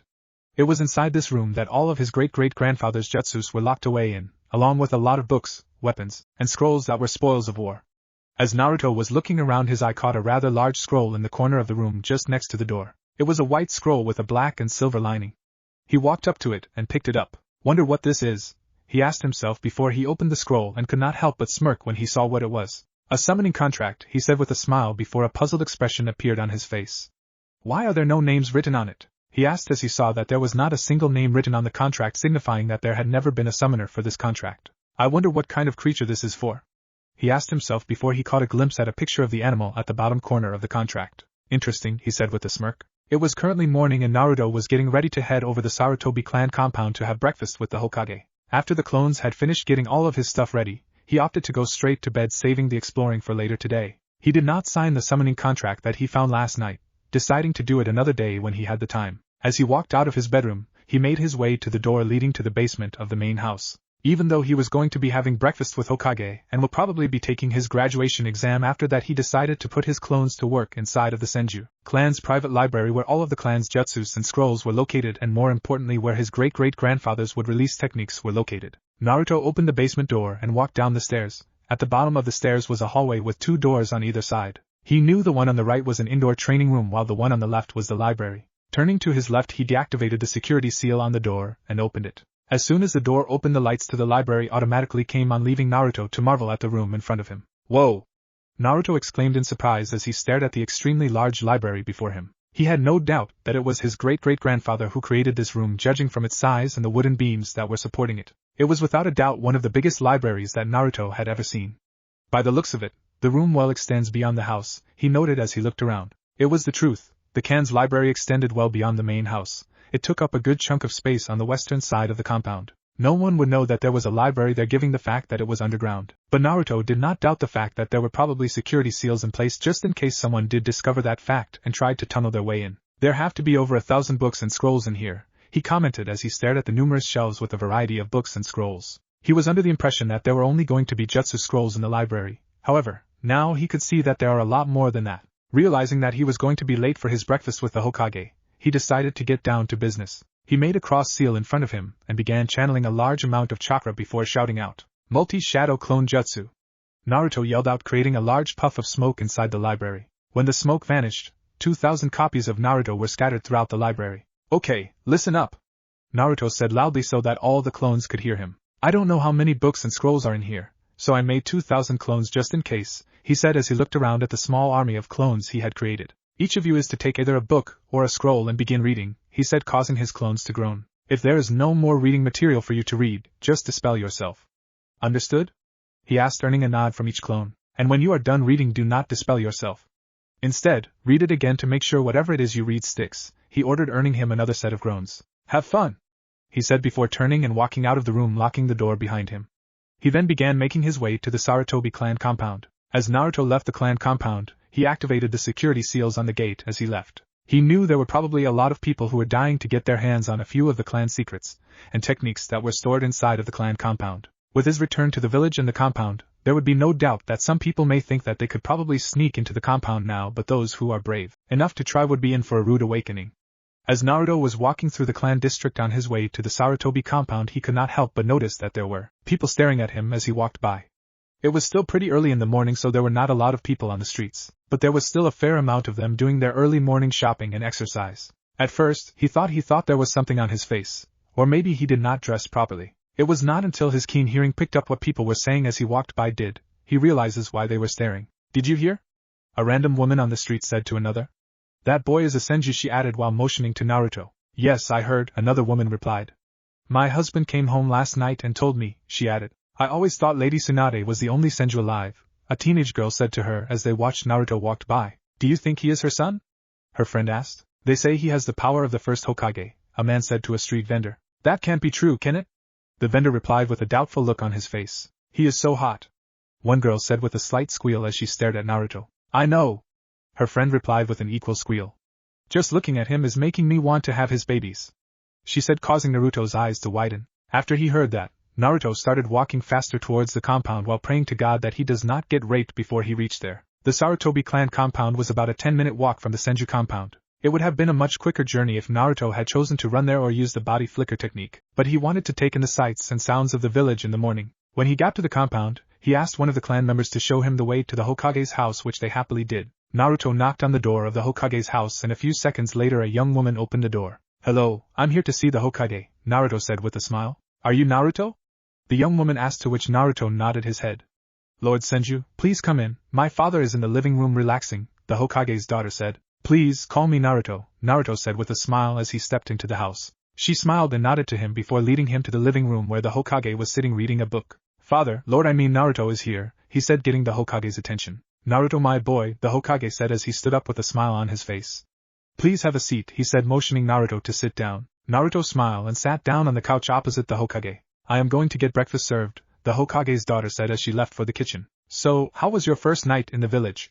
the old man asked as he sat back down. "It was peaceful," Naruto replied with a nod. "I had to stop myself from exploring great-great-father's techniques," he said with a chuckle, causing the third Hokage to chuckle as well before a confused look appeared on his face. "Did you not have Hashirama-sensei's techniques with you before?" he asked while looking at Naruto. "No," Naruto replied with a shake of his head.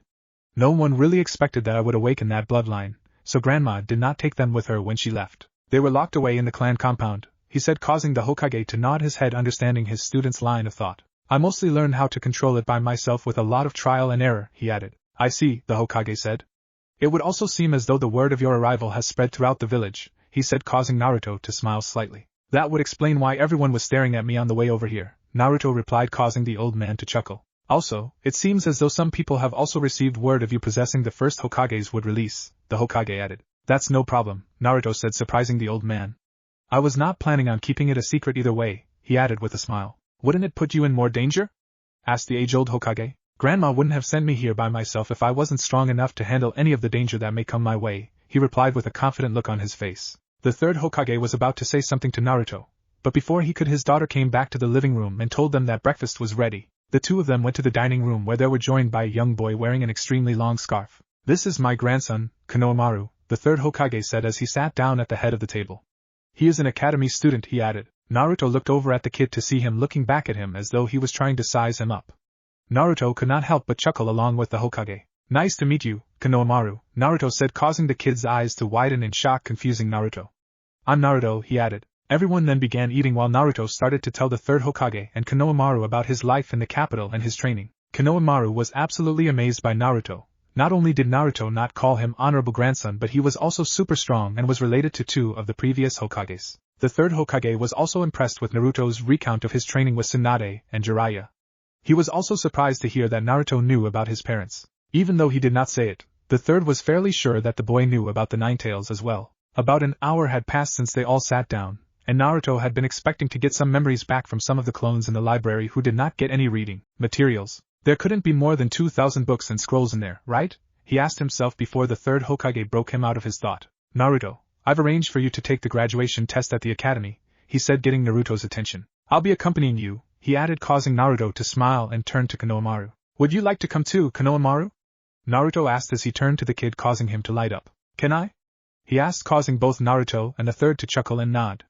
The trio finished up breakfast and began making their way over to the Shinobi Academy. The academy was located next to the Hokage's office, so it would be about a 15-minute walk from the Sarutobi clan compound. Konohamaru was walking in between the Hokage and Naruto with an excited look on his face. He was going to get a chance to see what the academy graduation exam was like before he graduated. He was giddy with anticipation over the fact that he was going to get an advantage over everyone else. Seeing the look on the little boy's face, Naruto could tell exactly what he was thinking about. He could not help but shake his head at the kid's thinking. As they were walking by, people would stop and greet the Hokage and Naruto, much to his surprise. It would seem as though the word of his return had truly spread throughout the village. When they reached the academy, Naruto had expected to see some academy students around, but there were none in sight. Where are all of the students? He asked, getting the Hokage's attention. The graduation exam was held 2 days ago, he explained as they walked through the entrance of the school. Usually, we give everyone a week off after the exams, he said, causing Naruto to nod his head understanding. Only the instructor who will be giving you the test is here today, he added as they entered the building. The Hokage then led Naruto to one of the classrooms, with Konohamaru following closely behind. As they entered the room, Naruto saw the Chunin that he had captured last night along with Mizuki. Good morning, Lord Hokage, the instructor said with a bow towards the Hokage before turning to Naruto. Lord Senju, he said with another bow before moving to Konohamaru. Konohamaru? He asked in surprise, seeing the kid there. Hey, Iruka-sensei, Konohamaru said with a wave. I'm here to watch big bro Naruto take his exam, he said, causing Naruto to raise an eyebrow at his choice of name. Speak of which, let's get started, the Hokage said, causing Iruka to nod and motion Naruto to sit at one of the desks. First we will do the written portion of the exam, he said as he placed a sheet of paper and pencil in front of the blonde. You have 1 hour to complete it, he said before motioning Naruto to start. When Naruto started the test, he could not believe how easy it was. Thanks to all of the books that his grandmother made him read, he breezed through the exam as though it was nothing. There were only 10 questions on the exam. Spending only 1 minute on each question, Naruto finished the exam in 10 minutes, and spent an extra 5 minutes looking over his work. Done, Naruto said, surprising everyone. That was fast, Iruka commented while the Hokage nodded in agreement. You still have 45 minutes left. Don't you want to look over your test? Iruka asked, to which Naruto shook his head before speaking. I already did, he said as he held up his test for Iruka to take. It was super easy, he said with a grin. The Hokage did not know how to feel about all this. Should he be proud that he now has a shinobi this smart, or embarrassed at the fact that his Shinobi Academy test was so easy? He was going to have to bring this up at the next council meeting. Okay, let us move on to the ninjutsu portion of the test before we head outside for the taijutsu portion, Iruka said, knocking the Hokage out of his thought. Naruto nodded and stood in front of Iruka, waiting for him to give further instructions. Please perform the body replacement technique, Iruka said, causing Naruto to nod his head before replacing himself with Konohamaru, who looked confused as to how he got to the front of the classroom. Huh? Konohamaru asked as he looked around and saw Naruto standing where he was, giving him the thumbs up. Very good, Iruka said as he wrote down some marks on his clipboard as Naruto moved to stand in front of him again. Now please perform the transformation technique, Iruka said, earning a nod from Naruto before he transformed into a perfect copy of Konohamaru. It's me, Konohamaru said with a grin. At first he was bored when he had to sit there and watch Naruto take the written exam, but now he was having fun. Very good, Iruka commented as he wrote some more things down on his clipboard. And finally, please perform the clone technique, he said before he watched Naruto snap his fingers, causing a puffy of smoke to appear beside him as a perfect copy of Naruto too stood there staring at Iruka. Wonderful, Iruka commented while making a note that the clone appeared to be solid. Now then, let us go outside for the taijutsu portion of the exam, he said as he began walking out the classroom with Naruto, Konohamaru, and the third Hokage following closely behind.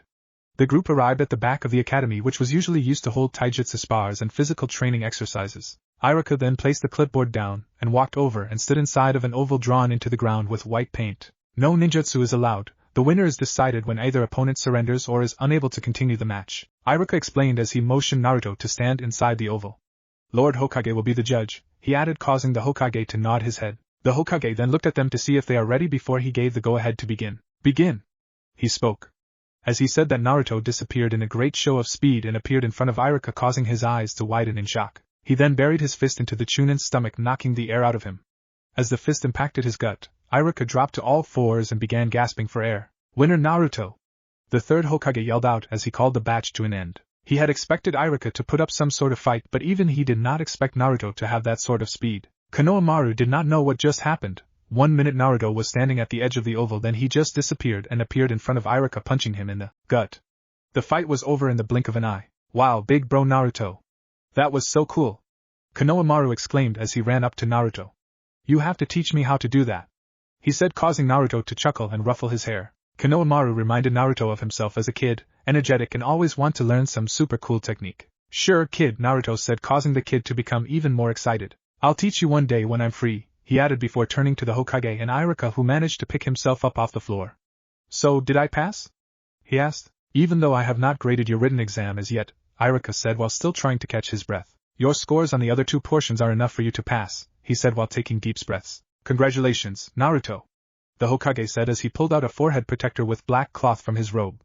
You are now a shinobi of the Hidden Leaf Village, he said proudly as he handed the forehead protector to Naruto. Naruto held it in his hand, admiring it for a few moments while smiling to himself before he tied it around his left bicep. Thank you, Lord Hokage, Naruto said as he adjusted the forehead protector on his arm. You are to report to the academy in 4 days to receive your team placement, the Hokage ordered out, causing Naruto to nod his head. Now if you excuse me, I'm sure I have a pile of paperwork in my office waiting for me, he said before he turned to Iruka and spoke. Iruka, see in my office when you are done here, he said, earning a nod from the Chunin before he used the body flicker technique to disappear. With the Hokage gone, Naruto turned to Iruka and spoke. If there is nothing more, I will see you in 4 days, Iruka-sensei, Naruto said, causing Iruka to nod his head back at him. Naruto and Konohamaru then began making their way out of the academy. What are you going to do now, big bro?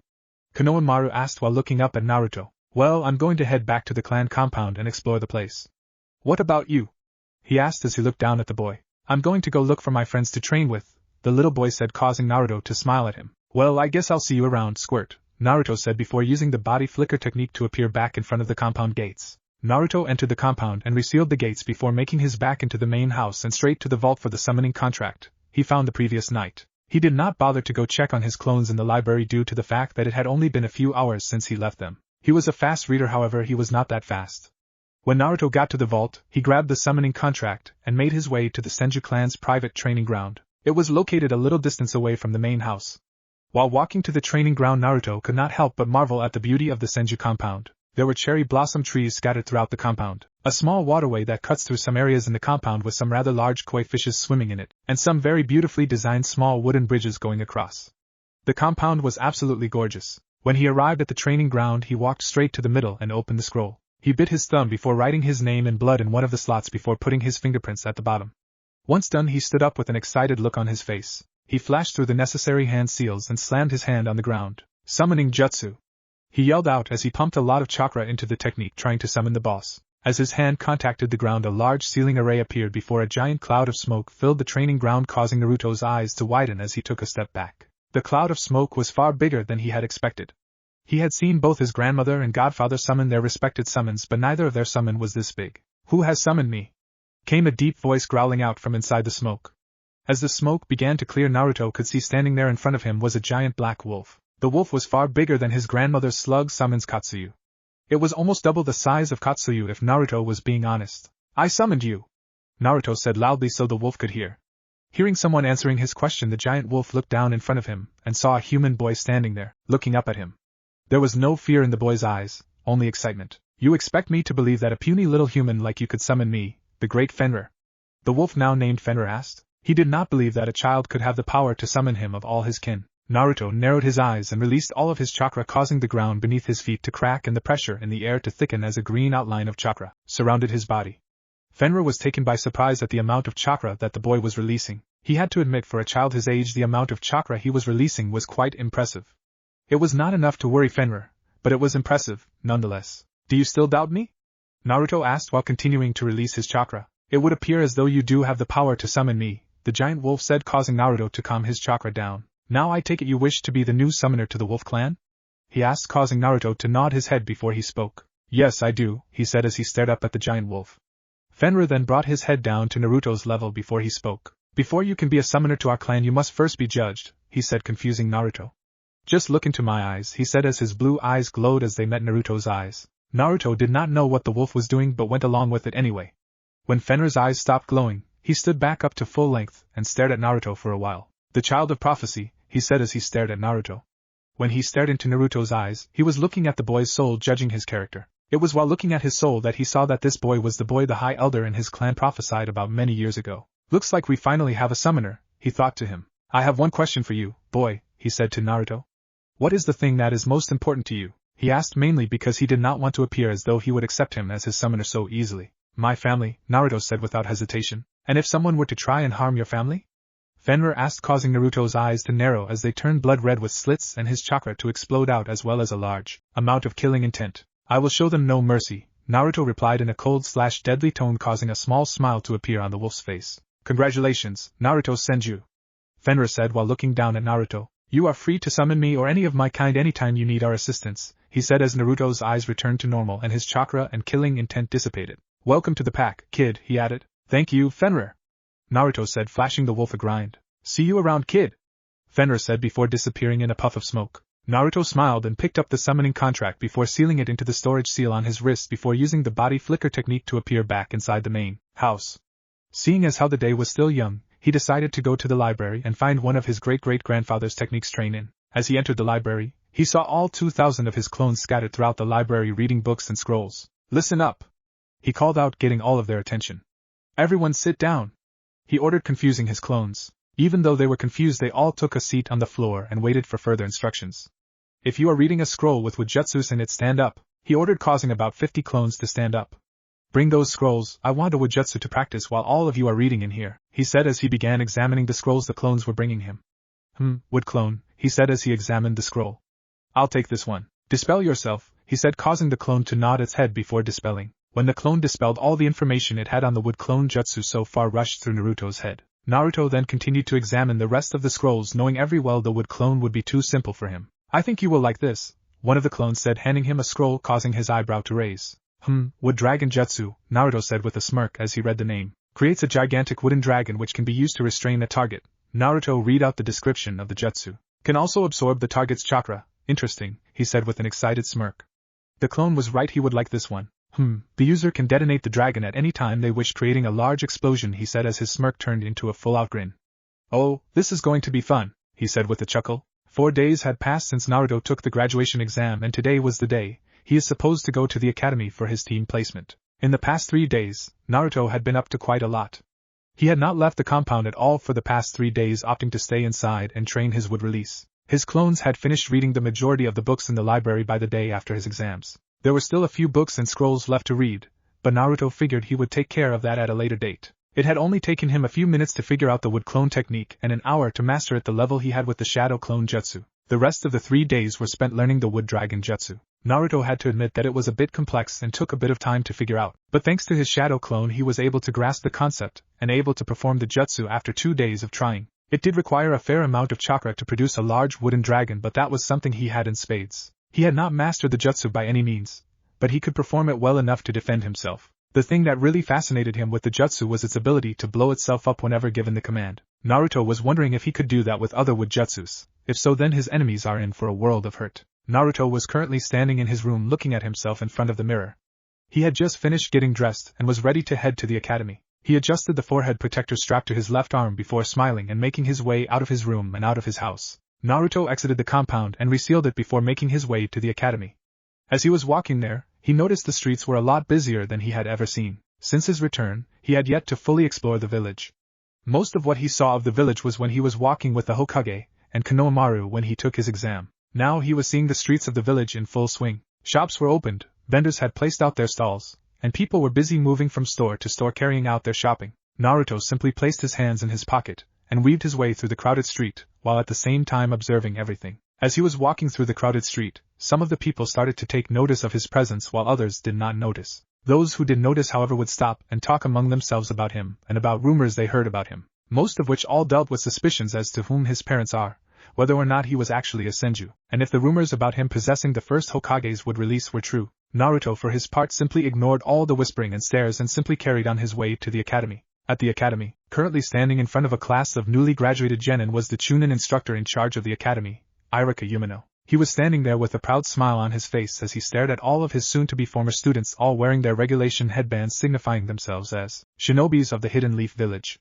This year's batch of graduates had quite a lot of potential considering the fact that a lot of those who are sitting in front of him were heirs to a lot of the prominent clans in the village with a few civilian children who have shown some promise. The clan heirs were expected to hold a lot of promise for the future because of the fact that they are the future leaders of their respected clans. As Iruka scanned the class of graduates, he could not help frowning slightly when he noticed that there was one particular heir missing. Where is Naruto Senju?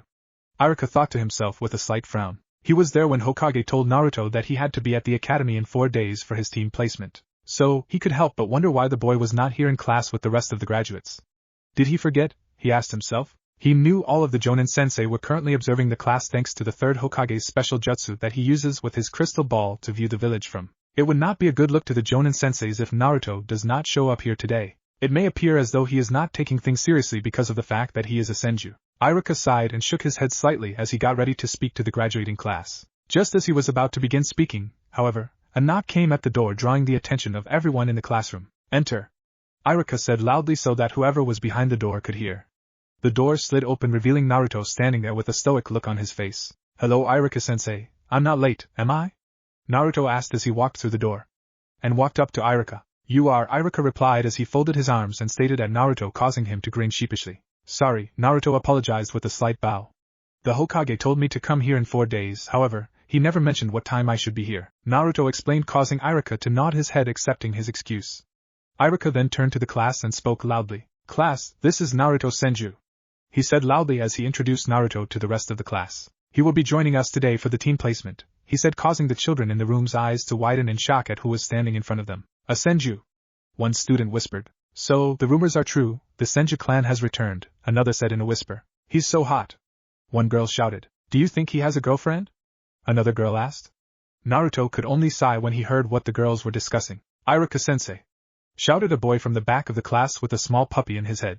Naruto immediately recognized him as a member of the Inuzuka clan because of the fang marks on his cheeks and the ninja hound on his head. How come he is here for team placement when he didn't even take the graduation exam or attended a single class in the academy? The Inuzuka boy asked in a slightly hostile tone, confusing Naruto. Well, Kiba, Naruto did take the graduation exam and scored a perfect score on all portions of the exam, Iruka said, not surprising Naruto. Even though Iruka had yet to grade his written test, he knew he got all the answers right. If Naruto had attended the academy like you all, I am sure he would have been the rookie of the year, Iruka added, surprising everyone and causing a certain black-haired Uchiha to narrow his eyes at Naruto. As to why Naruto did not attend a single class in the academy, Iruka began before turning to Naruto. That is not for me to say. If Naruto wishes to share that information, he will tell it you all, the Chunin said, not wanting to overstep his bounds when it comes to Naruto's personal information. Naruto simply shrugged his shoulders before he spoke in a nonchalant tone. It's no big deal really, Naruto said as he stared up at the class. I just lived outside of the village with my grandmother. She trained and taught me everything I know, he said with a shrug of his shoulders. And just who exactly is your grandmother? Kiba asked in a tone that was really starting to get on Naruto's nerve as he folded his arms. Tsunade Senju, Naruto replied as he narrowed his eyes at the boy before flaring his chakra, causing all of the newly minted genins in the room to sweat and tremble with fear at the amount of power being released. Do you have anything you want to say about my grandmother, boy? Naruto asked in a dangerous tone. Kiba immediately shook his head no. Naruto then claimed his chakra down before turning to Iruka and giving a slight bow before he spoke again. I apologize, Iruka-sensei, he said, apologizing for the commotion he was causing. It is no problem, please take a seat so we can begin, Iruka said with a smile. Naruto nodded and walked up the stairs to the only available seat in the class. It was in the third row with only 2 people sitting on it. One was a boy with his hair tied in a spiky ponytail and an expression on his face as though he had just woken up. The other was a girl with blue eyes and long platinum blonde hair worn in a ponytail, with bangs framing the right side of her face. She was wearing a purple outfit consisting of a high-collared blouse and a matching apron skirt with bandages on her abdomen and legs, small hoop earrings, and her forehead protector worn as a belt around her waist. As Naruto walked up the stairs to the open seat, his eyes met the blonde-haired girl's. A small blush crept up onto her face, but Naruto simply ignored it and kept a stoic look on his. When he reached the open seat, he smiled slightly at the girl and spoke. Do you mind if I sit here? He asked politely, to which the girl only stared at him and shook her head slowly, causing Naruto to raise an eyebrow at her as he sat down. Troublesome, the boy sitting on the other side of the girl said as he stared at the two of them with a bored expression on his face. As Naruto sat down, he could feel a lot of people's gaze on him, a few of which were hostile. Most of them were coming from the males in the classroom out of jealousy, but there was one in particular that had trace amounts of killing intent. Adverting his gaze to the row in front of him, Naruto could see a black-haired boy in a blue shirt staring at him with a murderous look on his face. Naruto for his part had no idea who the boy was.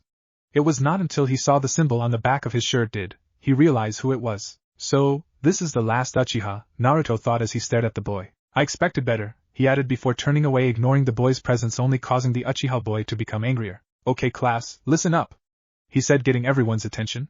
As of today, you are all ninjas. To get here you face difficult trials and hardships, but that is nothing. What comes next will be far more difficult, Iruka said as he held both of his hands behind his back and spoke with a warm smile on his face. Now you are only genins, first-level ninjas. All the genin will be grouped into 3-man squads and an elite ninja will lead each squad, he said, surprising a lot of people, causing Naruto to wonder what exactly was taught at the Shinobi Academy. We want each squad to be a balance of strength and ability, so that is how we set them up, he said as he held up a piece of paper. I will now announce the squads, he said before he began reading out team names and the members of each team. I wonder which squad I will place in? Naruto wondered to himself. He was well ahead of any of these genins. Placing him on a squad will not only cause an imbalance, but it will also slow his own growth, not to mention hinder the growth of his teammates. Squad 7, Sasuke Uchiha, Sakura Haruno, and he called out before he was interpreted by the pink-haired girl in front of Naruto, yelling, Cha! Take that, Ino, true love conquers all.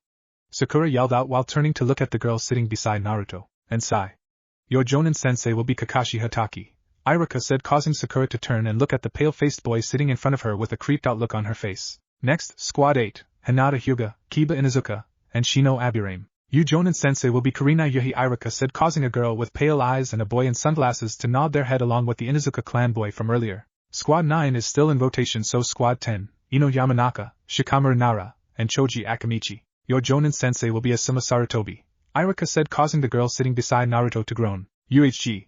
How come I get stuck with the 2 worst students in the class? Ino groaned out as he placed her head down on the desk. Naruto could not help but chuckle at the girl's reaction. It can't be helped. They are likely trying to create a new Ino Shikacho formation, Naruto said with a smile as he looked over the girl, causing her to feel a bit better. Troublesome, Shikamaru said as he laid down on his desk. And finally, Squad 11, Iruka said, getting Naruto's attention once more. Consisting only of Naruto Senju with your Jonin-sensei being Yamato, he said, confusing everyone in the room. Iruka-sensei.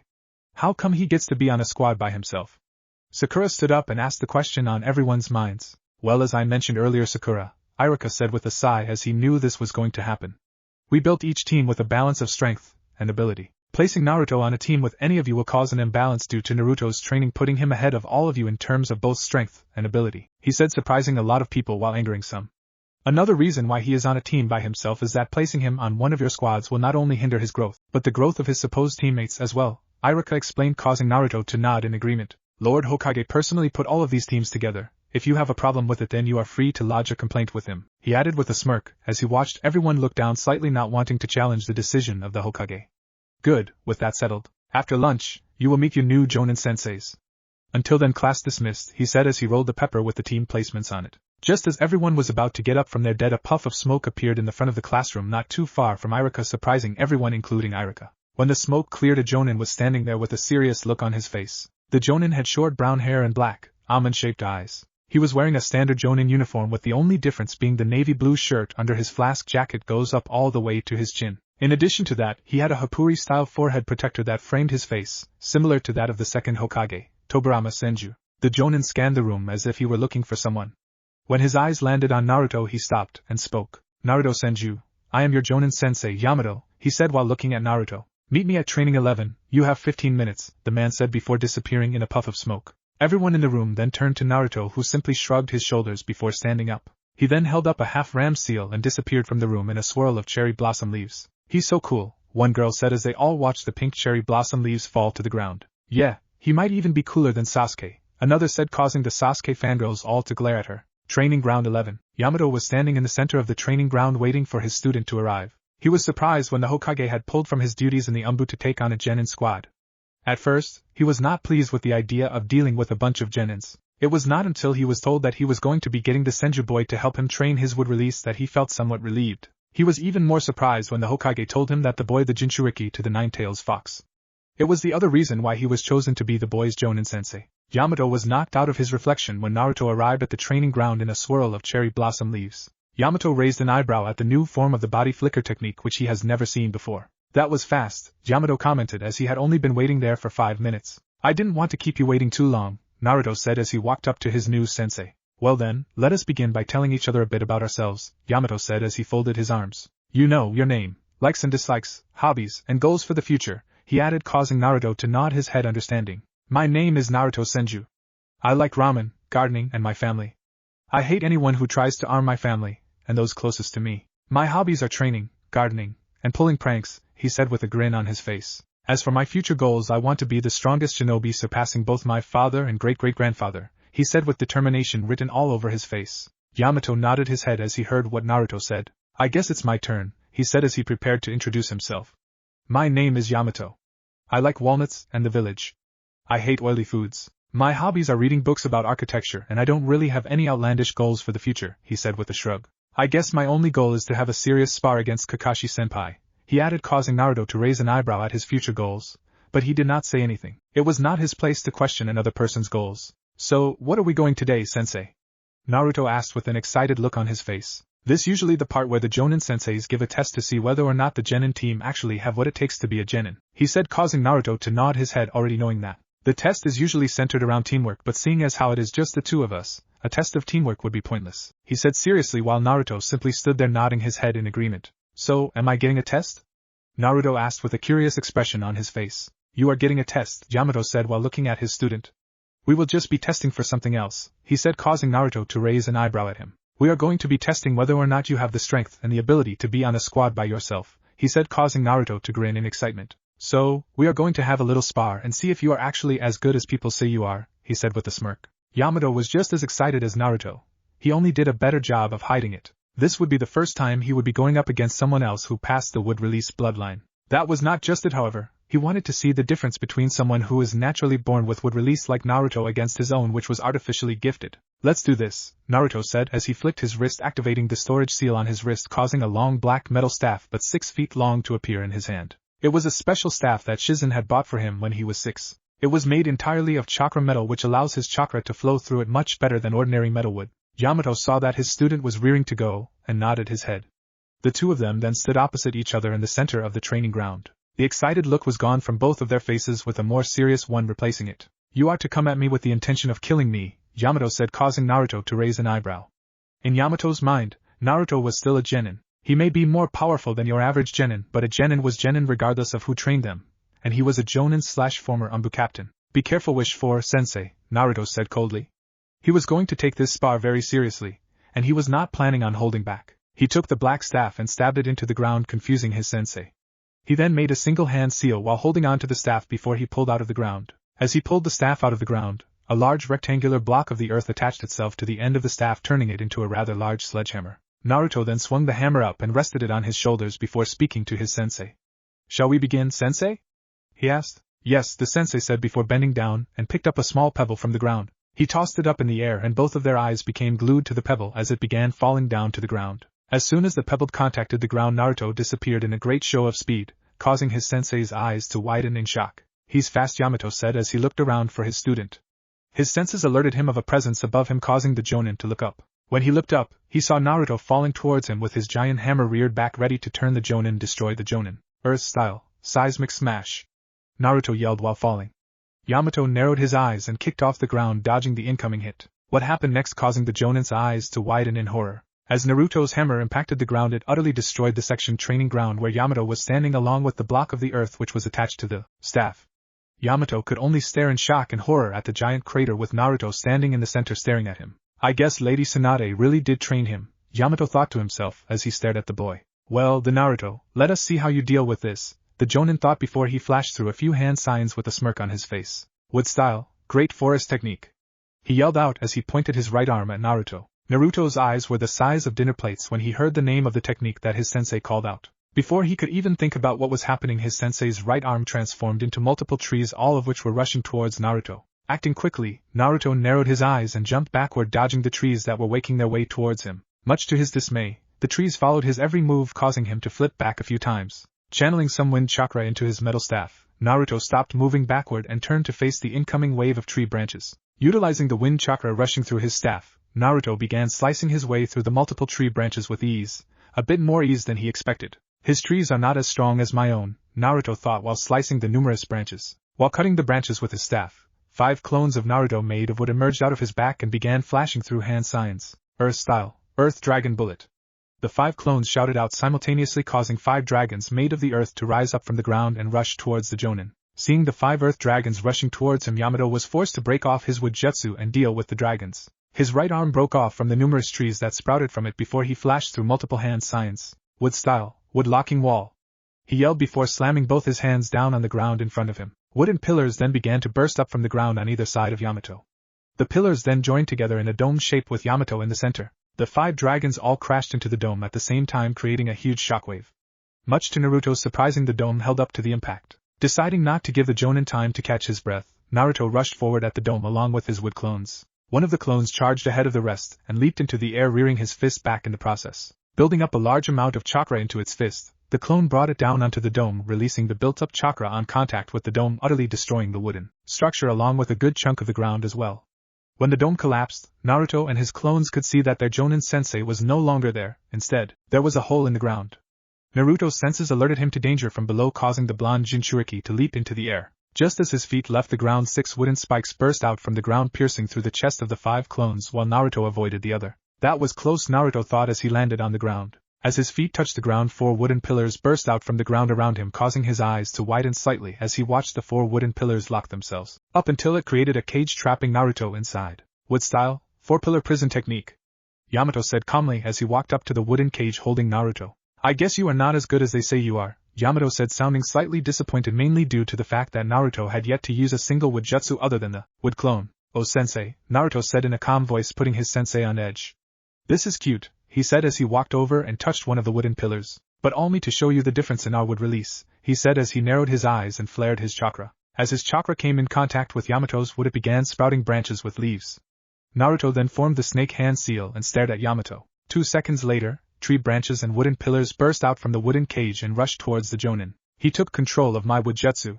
Yamato screamed in his mind as he began backflipping away from the assault of trees and wooden pillars. He then heard the sound of something breaking apart, causing him to look at the cage while he was dodging the assault. When he looked over, he saw the wooden cage had broken itself apart, allowing Naruto to calmly walk out of it. Naruto then flashed through numerous hand signs before ending with a snake hand seal. Wood style, wood dragon jutsu. Naruto yelled out as he pumped a lot of chakra into the jutsu. As he did this, the branches and pillars that were chasing after Yamato stopped, and the ground began to tremble, causing Yamato to look around for the oncoming attack. From the left of Naruto, a giant serpentine dragon made of wood burst out from the ground and began encircling the area around Yamato. Yamato stared in shock at the sheer size of the dragon that was circling him. The dragon's body created a circle about 25 feet wide with the Jonin sensei in the center. Yamato, for his part, was confused about what was happening.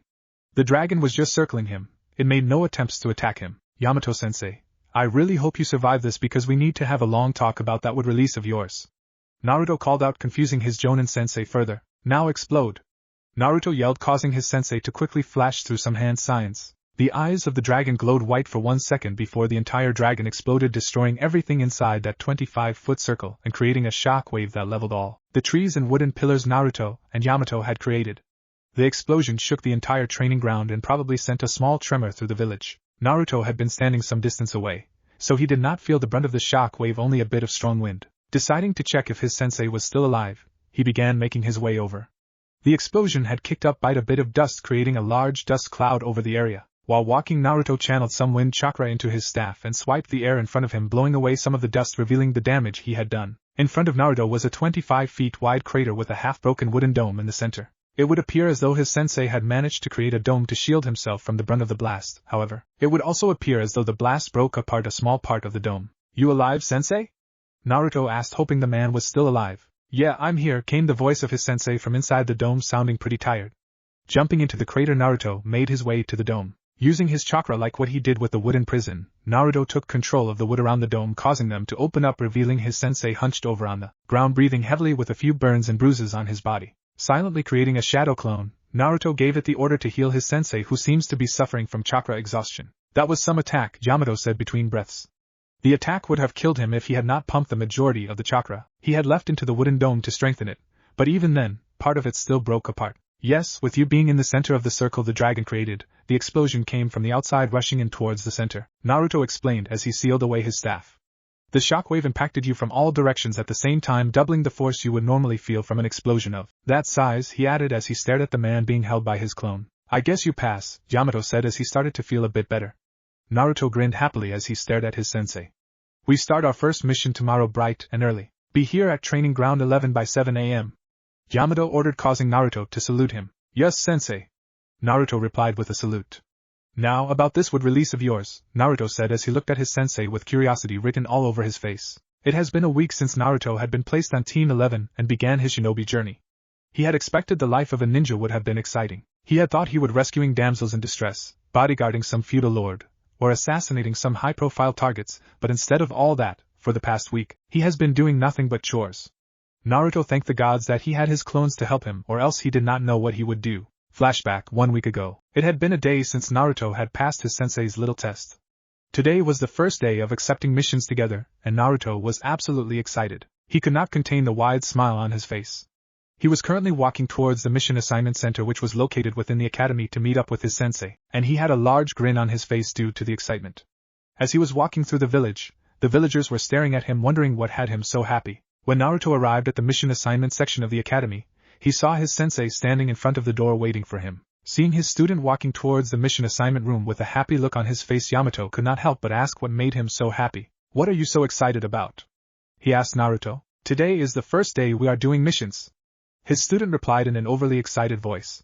I can't wait to see what kind of cool mission the Hokage gives us, he added, causing Yamato to smirk, knowing exactly what was about to happen. You're right, let's go see what cool missions Lord Hokage has for us, Yamato said with a smirk. Naruto nodded his head excitedly before the two of them walked into the mission request center. Inside of the room was the mission assignment desk. It was a large desk with a banner with the words Mission Assignments This Way on it. Sitting behind the large desk in the center was the third Hokage smoking his pipe.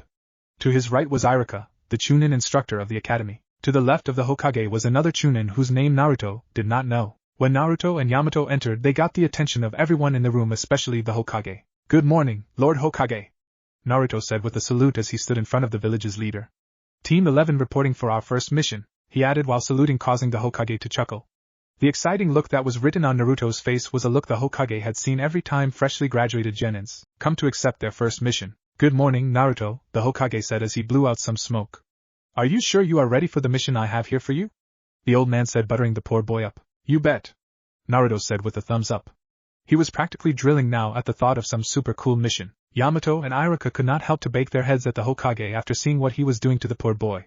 I can handle anything you throw at him, Naruto added confidently. So, what is the mission? Rescuing a princess?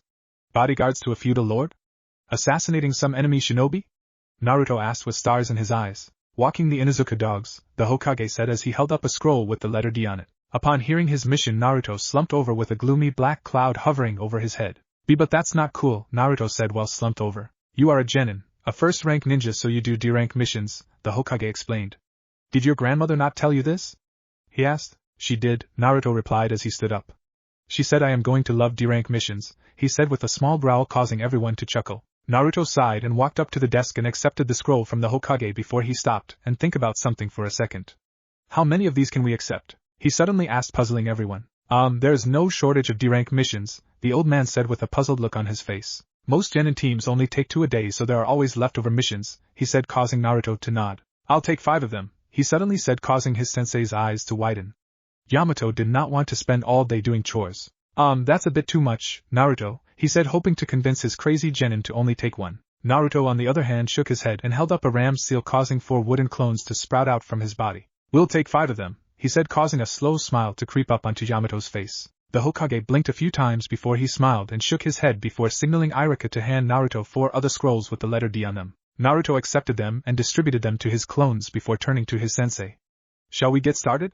He asked. Even though he was disappointed that he will not be going on some super cool mission, he was still kind of happy about the missions he chose. It would give him the opportunity to not only see more of the village, but also interact with the villagers. Not so fast, Yamato said as he held up a half-ram seal, causing 4 identical wooden copies of himself to emerge. You are a genin. Your Jonin sensei must be present with you on every mission no matter how low a rank, Yamato said, causing Naruto to nod his head understanding. The 5 Narutos and the 5 Yamatos then exited the mission assignment center and made their way to their respective mission locations. For the rest of the week, the cycle continued like that. Naruto and Yamato would show up at the mission assignment center, create 5 to 10 clones and have them do D-ran missions all around the village. Flashback end. By the end of his first week as a shinobi of the leaf, Naruto and his sensei had broken the record for the most mission completed in a single week, with them completing 51 D-rank missions. Thanks to them doing so many missions around the village, Naruto got to interact with the villagers a lot more. As a result, Naruto had become even more popular than he already was, especially with the female population. He had lost count of the number of marriage proposals he had received in the past week. He turned all of them down, of course. After all, he was only 12 and his grandmother and big sister might skin him alive if he had decided to get married without consulting them. His training had also progressed nicely in the past week. Thanks to his sensei's help and his great-great-grandfather's notes and scrolls, his control over his wood release had only gotten better. He had learned a few more wood jutsus from his great-great-grandfather's scrolls, but he was nowhere close to mastering them. For the past week, his days were split in two. The first part of the day Yamato and him would do D-rank missions while the second part of the day would be devoted to reigning with his wood release. The duo of student and sensei had only taken one day off in the past week to rest, and now they were ready to get back to work. Naruto was currently walking towards the mission assignment center to pick up another set of missions. When he got there, he saw his sensei standing by the doors leading to the assignment, all waiting for him. "Good morning, sensei," Naruto greeted as he walked up to his sensei. "Good morning, Naruto," Yamato replied with a smile. "Are you ready to get to work today?" he asked as he opened the door for his student. "You bet," Naruto replied. He honestly did not mind the D-rank missions if he was being honest. It paid good, he got to meet some rather nice people and all he had to do was some small chores. He honestly did not get what people hated about them. "Good morning, Naruto," Yamato, the Hokage, greeted with a smile. "Good morning, Lord Hokage." Both Naruto and Yamato said simultaneously with a bow. "All of your clients from last week have nothing but praise for the two of you," the Hokage said with a smile as he stared at his two shinobis. The villagers who requested missions last week had nothing but good reviews for the work the two of them did on their D-rank missions. "Word of your work has spread throughout the entire village. Some people are even requesting the two of you especially," he added, causing a light blush to creep up on Naruto's face in embarrassment at the praise he was getting while his sensei just stood there not reacting. "Unfortunately, Lord Hokage, those requests may have to wait," Yamato suddenly said, causing Naruto to look at him in confusion. "We have completed the necessary amount of D-rank mission. I believe Naruto is ready for a C-rank mission," he said, causing Naruto's eyes to widen in shock while the age-old Hokage nodded his head sagely. "I see," the Hokage said while looking through the C-rank requests. "This should be simple enough for your first C-rank, Naruto," the Hokage said as he picked up a scroll of the letter C written on the outside. "A band of bandits has been reported in the area around Tanzaka quarters. They seem to have set up camp in the forest surrounding the town, and are robbing those passing by, even going into the town at night, and robbing the stores. Your mission is to track down this camp and eliminate the bandits," the Hokage said in a serious tone. Naruto schooled his reaction well. He could tell that the Hokage was being profoundly serious, and was giving him a serious mission. Yamato and Naruto bowed to the Hokage before they spoke again. "Yes, Lord Hokage," they said before Yamato walked up to the desk and took the scroll. Both he and Naruto then exited the room, leaving the Chunins and the Hokage behind. "Was it wise to send him on a mission like this so soon, Lord Hokage?" asked Irika, who had been sitting next to the Hokage. The old man took a long drag of his pipe and blew out the smoke before he replied to the Chunin. "It is best for him to get his first kill out of the way sooner rather than later," the Hokage said, causing the young Chunin to nod his head. With Yamato and Naruto, the duo was currently standing just outside of the assignment hall talking to each other. "Go home and pack the essentials needed for this mission," Yamato said while looking at his student. "It should take us 2 days to get there and an additional day to carry out the mission. So, pack your essentials to last a week," Yamato said, causing Naruto to nod his head before he spoke. "Yes, sensei," Naruto said with a strong nod. "Good, let's meet at the main gate in 1 hour," the Jonin suggested, to which Naruto nodded his head, held up a half-rammed seal before H disappeared in a swirl of cherry blossom leaves, leaving his sensei, who disappeared 2 seconds later in a puff of smoke. Naruto appeared in a swirl of cherry blossom leaves in front of the Senju clan compound. He unsealed the gate and entered the compound and immediately began packing the necessary things into storage seals. He had a change of clothes to last him a bit over a week, quite a few energy bars, a well-stocked first aid kit, custom-made explosive tags, a few yards of ninja wire, and some extra kunai and shurikens. Naruto sealed everything into carefully labeled storage scrolls before he stored those scrolls inside of one scroll and sealed it into the storage seal on his wrist. After making sure he had everything, Naruto activated the security seals on the compound and made his way to the main gate to meet his teacher. Naruto arrived at the main gate in time. When he got there, he saw his teacher talking to Izumo and Kotetsu, the 2 Chunins in charge of guarding the gate. Naruto had seen the 2 of them a few times around the village while he was on his D-rank missions. They were always together, and were always friendly to Naruto whenever they saw him, but then again everyone was friendly to Naruto. Walking up to the guard station where his sensei was standing, Naruto spoke, getting their attention. "Hey guys," he said, walking up to the group, getting their attention. "Hey Naruto. Heard you are going on your first C-rank mission," Izumo said with a smile. "You ready?" Kotetsu asked, causing Naruto to grin. "You bet." Naruto replied with a thumbs up while flashing the 2 Chunin a wide smile. "I'm as ready could be," he added, causing the 2 Chunins to chuckle. "Are you well packed?" Yamato asked, getting Naruto's attention. Yes, sensei. Naruto replied with a salute. Everything is stored away in storage scrolls on my wrist, he said as he held up his wrist showing his sensei the storage seal. Very well, Yamato said with a slight nod of his head. Let us get going. Tanzaka quarters is quite some distance away, he said, causing Naruto to nod his head and wave goodbye to the two Chunin guards before him, and Yamato took off at top speed. 2 days later, Naruto and Yamato had been running for 2 days with only making periodical stops for food and sleep. The sun was currently setting, and they had just arrived on the outskirts of the lively town. They were currently standing on 2 tree branches some distance away from the entrance of the town. It's getting late, we should find a place to rest for the night, Yamato said as he turned to his student. I can have a few of my clones go into town under the transformation jutsu, and try to gather some information, Naruto suggested, causing Yamato to look at him with a slightly impressed look on his face. That's great thinking, Naruto, he said, praising his student. Most genins would want to rush into things and immediately want to go looking for the bandits, but Naruto was thinking about the situation logically. Yamato was honestly proud of him at the moment. I will have my clones do the same thing while the two of us find a place to stay for the night, he said, earning a nod from Naruto. They both created 5 clones each and had them transform into random people, both males and females, before sending them off into the town to gather information. Naruto and his sensei waited in the forest about 15 minutes after the clones left before they began walking towards the town to avoid suspicion. Yamato and his student checked into an inn for the night, and waited to see what information their clones had gathered. Early morning the next day, Naruto and his sensei had checked out of the inn and made their way to the spot in the forest where they created the clones the previous day. They had decided to have the clones come back to that spot and dispel themselves there rather than them doing it in the town. The risk of word getting back to the bandits that people asking around about them before suddenly disappearing in a puff of smoke was high. Bandits are known to be able to pack up their stuff and move in a hurry. Both Yamato and Naruto did not want that to happen. Arriving at the location, the teacher and student duo could see 8 of the 10 clones were ready there and had apparently dropped their transformation once they got there. Signaling them to dispel themselves while they wait for the other 2 to arrive, the clones nodded and disappeared in a puff of smoke. The memories of all the clones came rushing into the minds of Naruto and Yamato.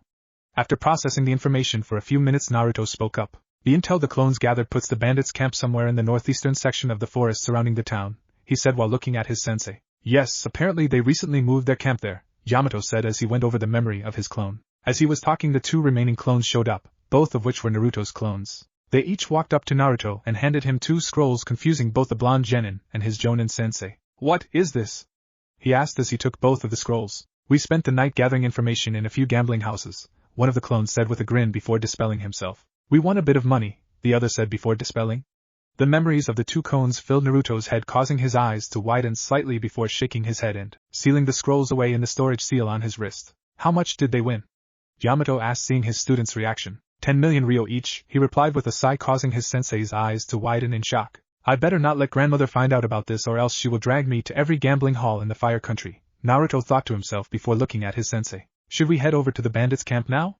Naruto asked, knocking his sensei out of his shock. Yes, let's go, Yamato replied before 2 of them started tree hopping to the northeastern section of the forest. It took them 30 minutes to arrive at the location of the bandits' camp.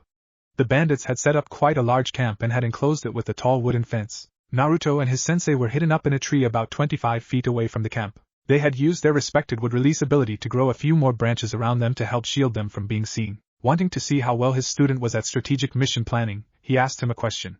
How would you proceed from here, Naruto? Yamato asked, confusing his student for a split second before Naruto realized what his sensei was doing. I would first scope out the layout of their camp and then plan my assault from there, he replied in a serious voice, impressing his sensei once more. And how would you scope out the layout of the camp?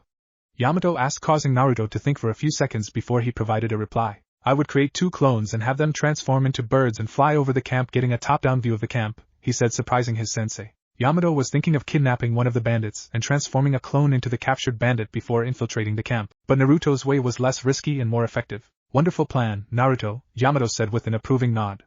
Go ahead and send out your clones, he said, causing Naruto to nod his head before creating 2 shadow clones. The 2 clones transformed into 2 hawks before flying out from behind the tree branches. The 2 clones under the disguise of hawks flew around the camp for about half an hour, getting a good look at the layout before they both dispelled, sending the information back to Naruto. Okay, my clones dispelled, Naruto said, getting his sensei's attention as he processed the information he received from the clones. There are 20 medium-sized tents inside of the camp and 1 large one in the center, likely belonging to their leader, Naruto said, informing his sensei. There are only 2 exits to the camp, he said before pulling the tree branch back slightly and pointing at the large wooden gate. That is one, and there is an identical one on the opposite side of the camp. Each of the exits has 2 bandits guarding them, armed only with a simple katana, he said, causing his sensei to nod at his. There is no sort of order or formation to the tent placement.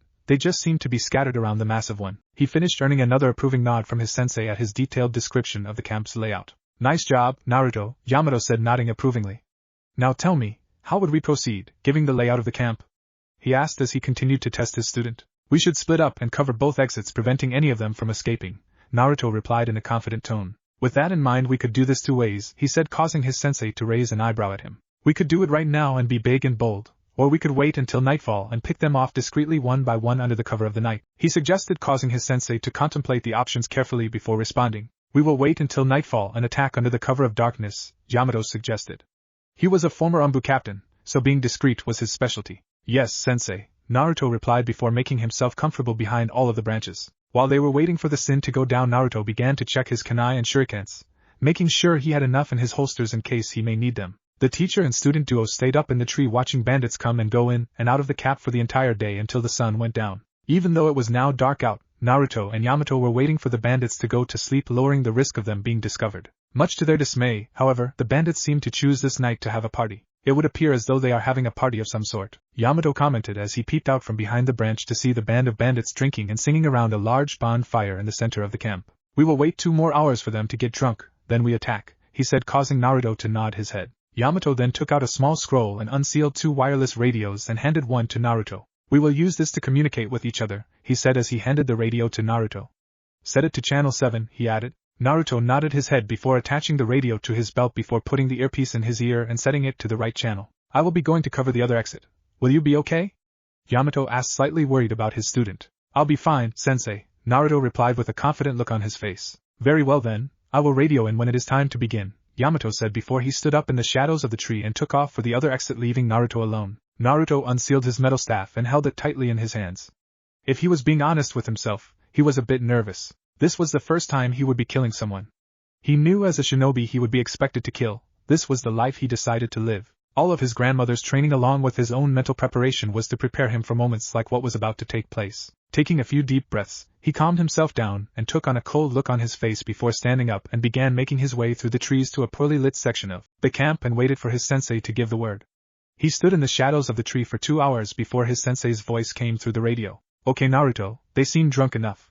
Let us begin, Yamato said into Naruto's earpiece. Roger that, sensei, Naruto said into the radio before he carefully hopped up onto the wooden fence and stared into the camp. There were a few tents in front of him, but there were no lights on in them, signaling no one might be in there. Naruto then looked to his left and saw the 2 gate guards standing on either side of the open gate. Deciding to take them out first, he began on top of the fence in the direction of the guards. As he was getting closer, he began channeling wind chakra into the staff, turning its dull edges into a sharp blade. When he got to the edge of the gate, he leaped up into the air and swan dived down towards the ground. As he was approaching the ground, Naruto twisted his body to the right and swung his staff out in a circle before landing on the ground. As his feet touched the ground, the heads of the 2 gate guards fell to the ground, followed by their headless bodies. Knowing he did not have time to mull over the fact that he just killed 2 people, he leaped off in the direction of a nearby tent with the lights on. As he was heading towards the tent, one of the bandits was exiting from it. Coincidentally, as the man exited the tent, he turned and looked in the direction of the gate, and saw Naruto running towards him and the 2 headless bodies of the guard in front of the gate. Opening his mouth to yell out and warn the other bandits, Naruto shoved his staff into the man's mouth, piercing right through his head before a single word could come out. Using his staff, Naruto quickly pulled the man into the tent from which he came out, only to find another bandit inside sitting on a makeshift bed. Acting quickly, he took out a kunai from his holster and added his wind chakra to it before throwing it at the man on the bed. Before the bandit could even register what was going on, a wind chakra-infused kunai buried itself into his head, causing him to fall back onto the bed dead. In less than 6 seconds, Naruto had killed 4 bandits. Naruto then turned off the lights inside of the tent and peeked outside. There was another tent directly opposite from the one Naruto was in, and he could see someone was moving around inside. Looking around, making sure no one was around, he dashed into the tent to find a man standing with his back facing him, counting money with a wide smile on his face. Sneaking up behind the man, Naruto placed his hand over his mouth and slit his throat with a kunai before turning the lights off, just as he did in the previous tent. As he was about to exit the tent, he could hear someone talking just out behind the tent. Carefully sneaking outside, he snuck around the tent to see who it was. He carefully peeked his head around the corner of the tent and saw 2 drunk bandits talking to each other. Man, I'll tell you. That house we robbed last night was loaded, one of the bandits said. Tell me about it. I got this gold necklace from the bastard, the other said while showing the necklace around his neck. Shaking his head, Naruto ran out from around the corner and stuck his staff coated in wind chakra right through the throats of the 2 drunk men, silencing any possible screams. Naruto then held up a half-ram seal and created 4 wood clones. He sent 2 off to the right and 2 off to the left while he stayed in the middle. The 5 of them then went tent by tent, killing every bandit who was not at the giant bonfire. When Naruto reached the edge of where the bonfire party was going on, his death toll had risen to 11, giving that most of the bandits were at the party. Hiding in the shadows, he radioed his sensei. "Yamato-sensei, come in," he said in a whisper over the radio. "Yamato here," his sensei replied in a slightly worried voice. "Are you okay, Naruto?" he asked. "I'm fine. I'm just wondering how you want to deal with the group at the bonfire?" he asked as he made 2 more clones and have them help his other 2 clones surround the party. "Is everything all tied up on your side?" Yamato asked. "Yes, all are dead except for those around the fire," Naruto replied in a whisper. "Well then, in that case, I think it is time for us to be bold," Yamato said, causing Naruto to smirk slightly. "Roger that, sensei," Naruto said with a smile before he quickly created a clone and dispelled it immediately, allowing its memory of the conversation with his sensei and his plan to transfer to the other clones surrounding the fire. Naruto then walked out of the shadows and stood in the middle of the part watching the bandits partying. All of a sudden Naruto saw wooden beams and branches coming from all directions rushing towards the group of bandits. It did not harm any of them, however, it just trapped them all around the fire. "What's going on?" the leader of the bandits yelled/asked. "The trees have come alive!" a drunk bandit screamed. Naruto chuckled to himself before he flashed through a few hand signs before ending with the snake hand seal. "Wood style, wood dragon jutsu!" he yelled out, causing a giant wooden serpentine dragon to burst out from the ground in front of him and rush towards the group of bandits. "It's a dragon!" a few bandits yelled while pointing at the dragon. Every single bandit was frozen in fear when they saw the terrifying dragon coming towards them. Like a snake, the wooden dragon wrapped itself around the group of 20 or so bandits, grouping them together before Naruto gave it the order to begin squeezing. The giant dragon constricted itself around the bandits tighter and tighter until all of them were dead. Naruto stared at the scene before him and blinked a few times before he ran over to the side of one of the tents and puked his guts out. Yamato walked around the dragon looking for his student, only to find him hunched over the side of one of the tents puking. "You okay there, Naruto?" Yamato asked in a concerned voice. "I'm fine, sensei," Naruto replied before throwing up some more. Yamato nodded his head before turning away from his student to look at the giant dragon. He knew this was something Naruto had to go through in order to become a better shinobi. He was familiar with the sickness Naruto was feeling at the moment. Every shinobi was. For Naruto, it affected him later than it normally would for some people due to him being in the middle of a mission, but for most people, it affected them immediately after they first killed someone. Now he was not just dealing with the fact that he killed one person, he was dealing with killing multiple people. Yamato was a bit worried about his student but knew he was going to be okay. Focusing on the giant dragon in front of him, Yamato cannot help but be amazed by it. He had tried to make one long ago but could never actually do it. He chalked it up to not being naturally born with the wood release like Naruto. "So," Naruto said, getting Yamato's attention. "What now?" he asked as he wiped the side of his mouth. "Well, now we destroy the bodies before we set up camp for the night," Yamato replied as he looked around. "However, I got a feeling your dragon is going to take care of destroying everything, correct?" he asked while looking at his student, who simply nodded his head. "Yeah, we just need to put some distance between us and the camp," Naruto said, still feeling kind of upset. "Alright, let's head back to Tenzuka quarters for the night," Yamato said, earning a nod from Naruto. The two then took off in the direction of the town. When they were a safe enough distance from the camp, Naruto blew up the wood dragon, destroying the entire camp. The duo arrived at the entrance to the lively town in 30 minutes. Just as they were about to walk through the entrance, a bird's cry in the air caught their attention. Looking up, they saw what appears to be a hawk circling the air above the two of them. "Is that hawk flying at night?" Naruto asked in a surprised tone, as he knew hawks only hunt during the day. "It is a messenger from the Leaf Village," Yamato said as he held out his arm. "You can see that from here?" Naruto asked in a disbelieving voice, wondering how his sensei could tell that it was a messenger hawk. The bird flew down and gently landed on Yamato's arm. It was a brown hawk that had a black bag strapped to his back. Yamato opened the bag and took out a small scroll cooling bag again and giving the hawk a little push off. The hawk flew off into the night in the direction of the village. Yamato then opened the scroll and began reading it before a serious look appeared on his face. "Trouble?" Naruto asked in a curious voice. It would appear as though Squad 7 set out on a C-rank mission to the Land of Waves, but apparently the client lied about the dangers of the mission, which would upgrade the mission request to a B or A rank mission if he had been truthful, Yamato explained, causing Naruto to raise an eyebrow. "We are being ordered to head to the Land of Waves and back up Squad 7, he said, causing Naruto to nod. "How long will it take to get there?" Naruto asked. "If we leave now, we should be there by sunrise," Yamato said as he rolled up the scroll. "The Land of Waves is pretty close to here," he added, causing Naruto to nod his head before letting out a sigh. The two of them then took off for the Land of Waves at top speed. "Squad 7, that's the squad with the last Uchiha on it, correct?" Naruto asked while they were running. "Correct, it is led by Kakashi Hatake," Yamato replied as he was slightly looking forward to seeing his former Umbu captain. "Of course, It is the Uchiha who gets himself in trouble and needs rescuing, Naruto said with a chuckle as they continued on their way to the land of Wave. Naruto and his sensei had been traveling for the majority of the night, only stopping for a small break once. The sun was just beginning to rise, and Naruto and his sensei had just arrived at the shores of the land of fire. They were staring out at a rather large river in front of them, trying to see the shores on the other side but could not because of the dense fog covering the area. The land of waves is just on the other side of this river, Yamato said as he walked up the edge of the water. He then flashed through 2 hand seals before a few wooden beams came out from the water and formed a small boat. Naruto could not help but smile when he saw this. Got to love wood release, he commented with a smile, causing his sensei to chuckle before making 2 oars out of wood. Naruto then held up a half-ram seal and created 2 shadow clones to row the boat. Wood release and shadow clones, it almost feels as though we are cheating, Yamato said as he stepped into the boat. Naruto let out a small laugh before stepping in the boat as well. He sat at the back of the boat while his sensei sat in the front with the 2 clones rowing the boat in the center. Naruto leaned back in the boat and propped his legs up over the side before he took a deep breath of the morning air. What exactly was Team 7's mission?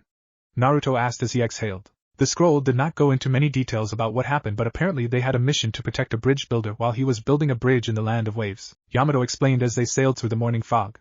The client request was for C-rank level protection, but apparently he lied about the danger he was in, he said, causing Naruto to contemplate on the details he just received. I'm guessing there are ninjas that are after the bridge builder? Naruto asked, earning a nod from his sensei. That is the only hypothesis that makes any sense as to why Kakashi-senpai would request backup for a C-rank mission, Yamato said. Naruto still had a puzzled look on his face, however, there was something about the whole situation that was bugging him. How did Team 7 get a C-rank mission to begin with? He asked with a puzzled look on his face. It's only been a week since they were a team. The most mission they could have completed in that time is about 14 D-rank missions, Naruto added as he folded his arms. That's well below the required 26, he said. That is true, Yamato said as he began thinking about what his student said. The only reason we got one this early is that we completed 51 D-rank missions, and that is thanks to the clones. Naruto continued trying to figure out why Team 7 was allowed to break the rules. They are well below the required amount, but still allowed to go on a C-rank mission, he said before letting out a sigh. Something does not add up, he added. Let it go, it's best not to get involved in village politics, Yamato said, causing Naruto to raise an eyebrow at him. It was an odd statement in Naruto's opinion. How is this village politics? Naruto asked himself. His sensei clearly knew something he did not. I am the acting head of the Senju clan, Naruto said, surprising his sensei. Yamato was not aware of that fact. He had assumed Tsunade was still the head of the clan. So, getting into the politics of the village is part of the job, Naruto added, earning an understanding nod from his sensei. Well, you see, Yamato began as he let out a sigh. The only reason that I could think of as to why they were allowed to go on a C-rank mission before meeting the necessary requirements is that Sasuke Uchiha is part of the team, he said, causing Naruto to raise an eyebrow in confusion. Why would he be the reason? He asked, clearly confused as to why the Uchiha is getting special treatment. Well, you are new to the village, so it is understandable that you wouldn't know, Yamato said, reminding Naruto that there was still a lot about the village that he was unfamiliar with. Ever since the Uchiha massacre, Sasuke Uchiha was treated like a king by the civilian council. They made sure he had an easy time in the academy, and they basically do anything he asked them to do, he said, causing Naruto's eyes to narrow. But that still does not explain how they got a C-rank mission, Naruto stated, knowing very well the civilians do not have that kind of power. Even if they spoil the idiot, they don't have any authority over mission assignments, he said. In recent years, the civilian part of the council has been in the good graces of the 3 elders, Yamato said, causing Naruto to narrow his eyes further. His grandmother and godfather had warned him about those 3 old fools. That has made them believe that they can act out even against some of the shinobi of the village. It is likely that Sasuke Uchiha had complained to the council about doing D-rank missions, and the council probably ordered one of the chunins in the assignment hall to give him a C-rank mission when Hokage was not there, Yamato speculated. Naruto was getting angrier and angrier the more his sensei went on. I am going to raise hell over this, Naruto said, plotting how he was going to tear into the council once he gets back. And why did Kakashi go along with all this? He asked the next question that came to mind. Kakashi-senpai, probably that it was a simple C-rank mission, Yamato said, coming to the defense of his former captain. You rarely experience combat on a C-rank mission. We saw combat on ours because it was a more advanced C-rank mission, whereas the mission Team 7 was assigned, the most they would have had to deal with was bandits and highwaymen, he said with a sigh. For Kakashi to request backup means that they likely encountered an enemy jonin, he added. Naruto was about to say something, but before he could, one of the clones spoke up, getting his attention. Whoa, what is that? The clone asked in a surprised voice while squinting his eyes to see through the fog. Naruto looked ahead of the boat, and could see the silhouette of something large in front of them. What the hell is that? He asked in a surprised voice as the boat got closer and closer to the thing. I believe that is the bridge that is being built, Yamato said as they stared up at the extremely tall structure. I have to admit it is quite impressive, he added, earning him a nod from his student. It's the biggest bridge I've ever seen, Naruto said before turning his attention to the front of the boat. Are we supposed to go through there? He asked while pointing to what looks like a tunnel. Yeah, Yamato said as he looked where his student was pointing. On the other side of the tunnel is the land of waves, he said. When the board exited the tunnel, Naruto could not help but marvel at the splendid beauty that was the land of waves. The fog was absent beyond the tunnel, allowing them to see clearly at the beautiful landscape before them. This place looks so peaceful, Naruto said as he stared out over the sparkling water. The clones continued to row the boat until they arrived at the local dock. Disembarking from the boat, Naruto looked at his sensei and spoke. How are we supposed to find this bridge builder's house? He asked as he dispelled his clones. I guess we should ask around, Yamato suggested. The duo then began walking around the small port looking for someone to ask. There were very few people around, which surprised Yamato. He remembered the land of waves being very lively and prosperous when he last came here, but now everything looks abandoned and run down. They finally found an old man sitting by one of the docks, and decided to ask him. Excuse me, Yamato said, getting the man's attention. Can you tell us how to get to the bridge builder's house? He asked, causing the old man to narrow his eyes at them. Why do you want to find Tsunade's house? The man asked as he eyed the teacher-student duo with a suspicious eye. Well, we are from the Leaf Village, Yamato explained. Some of our colleagues were hired to protect Tsunade. We are here as backup, he said, causing the man's eyes to widen slightly. Oh heavens! Thank you? The man said, puzzling Naruto and Yamato. Sorry for my mistrust, I just thought you were one of the ninjas trying to kill Tsunade, the man said with a relieved look on his face. Tsunade's house is in the village more inland, the man said before walking past Naruto and pointing to a pathway going through the small forest. That pathway will take you to the village. Tsunade's house is located at the very end of the village, on the waterfront, he said, causing Naruto and Yamato to nod at him with a grateful look on their faces. Thank you very much, Yamato said as both he and Naruto bowed slightly to the old man before they began walking towards the village. The duo walked for about 30 minutes before they arrived at the village. As they were walking through the village, both Naruto and his sensei were surprised at the state of things here in the land of the wave. It looked like the entire country was struck by poverty, but neither of them could understand why. Usually, a country is hit by poverty because of a war of some sort, but no war had taken place here. As they walked through the village, they drew fearful stares from the villagers. Something is definitely happening here that we are unaware of, Naruto noted in a whisper for his sensei to hear. I agree, Yamato said with a slight nod. Hopefully Kakashi-senpai can tell us more, he added as he continued down the dirt road to Tsunade's house. They walked for about another 15 minutes before they arrived at a small 2-story house on the waterfront with a small dock behind it. They walked up to the front door and knocked on it a few times.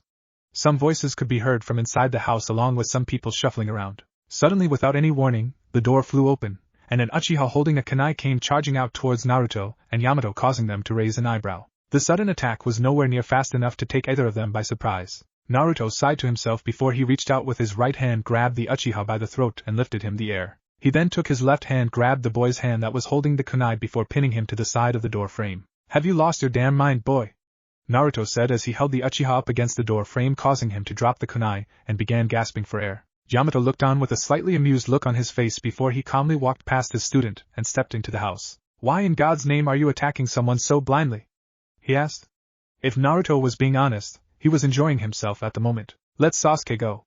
Came a screech from inside the house, causing Naruto to flinch slightly and looked over to see who was screeching like that. When he looked over, he saw the pink-haired girl from the academy. If he remembered correctly, he believed her name was Sakura Haruno. Let him go, Naruto, his sensei said in an amused tone from inside the house, causing Naruto to let go of his grip. Sasuke then fell to the ground, hunched over, holding his throat while gasping for air. Naruto did not even spare him a glance. He just walked into the house, passing the pink-haired girl running past him, heading to check on the Uchiha. Sasuke was on the ground clutching his throat, glaring daggers into Naruto's back. How is he so powerful? Sasuke screamed in his mind. He moved so fast and had me pinned to the wall like I was some plaything, he thought as his anger continued to rise. I am an Uchiha. An elite. How can I lose to a freaking Senju? He thought in anger. Sasuke, are you okay? Sakura asked as she kneeled down beside her teammate. Seeing the look Sakura was giving him only pissed him off further. She was looking at him with pity. He sounded out before standing up, putting a tough look on his face as though he was fine before heading into the house. Sasuke's so cool. Sakura squealed in her head before following him inside the house.